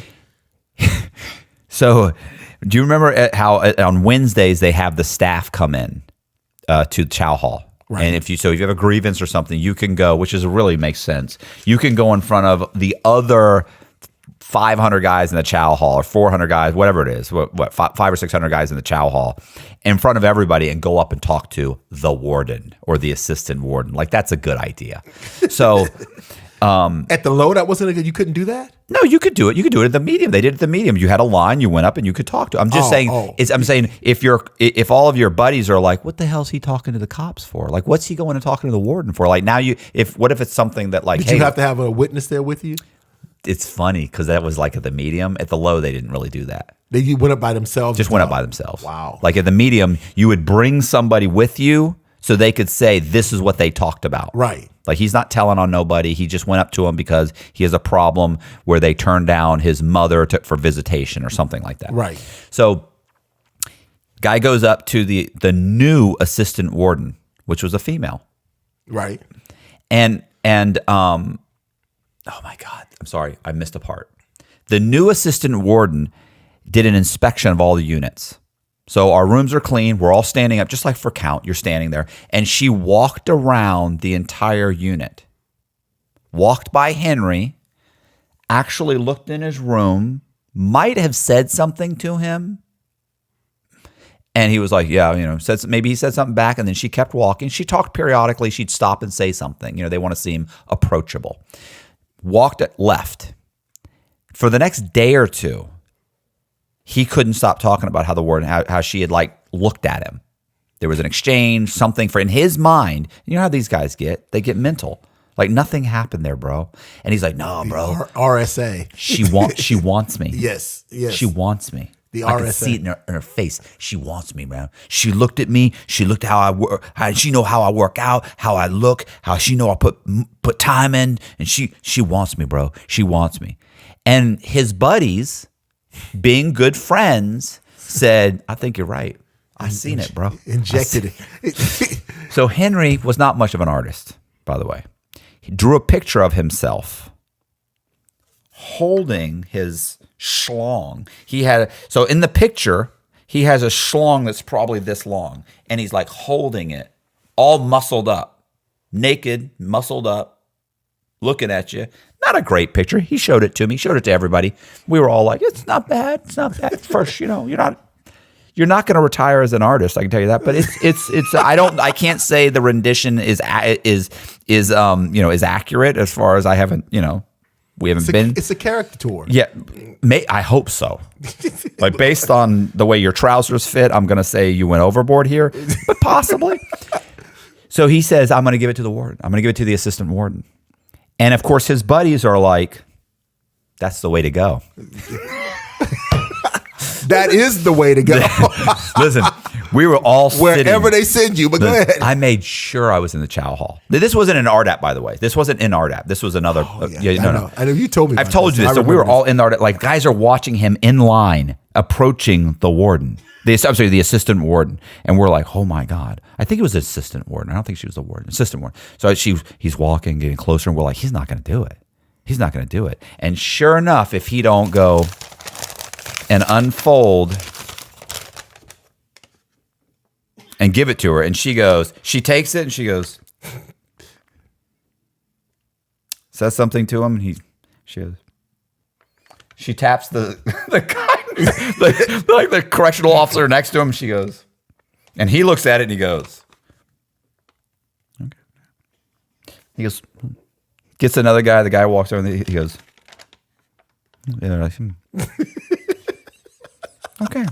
They fold it up, and she says, "I'm gonna keep this." And she's like, and they walk behind him, handcuff him, and walk him out of the jaw hall. And we never saw Henry again. Oh, never saw him again. Like, I know it's shocking. Or the dick pic. Listen, but look, that he was that close to an amazing relationship, and I don't know what it was. Maybe she said, "Look, you're just not the artist I need in a man."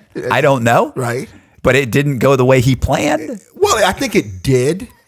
It just didn't conclude the way he thought it. Well, I don't. First of all, let's be honest. I don't know what happened in the shoe. Right. There may have been late night visits. I don't know. They may be married to this day. So, in all fairness, maybe it worked out perfectly for him. And handcuffed him to let her know she's into bondage. Maybe she thought, you know what? After looking at this, I need this man to be like a captive audience for me. I need him secluded in the shoe so I can see him on the regular. I don't know what happened. What I do know is we never saw Henry again. Did someone else pack his stuff? Yeah. Oh, yeah. The COs, correctional officers showed up and packed all of his stuff, Nice. Like I said, worked out a lot. Yeah. Loved to work out. So it didn't, I don't think that it carried over into the area that he thought it was. Right. But yeah. Yeah. So there are guys that have issues. Yes. Issues. What was he struggling with? Objectivity. I think by the picture, I think humility. But thought a lot of himself. I'll tell you that. Thought a lot of himself. Like, I couldn't with a straight face draw that picture. Or thought himself a lot. But so that, I think that covers it, though. You think the RDAP, interesting program. I loved it.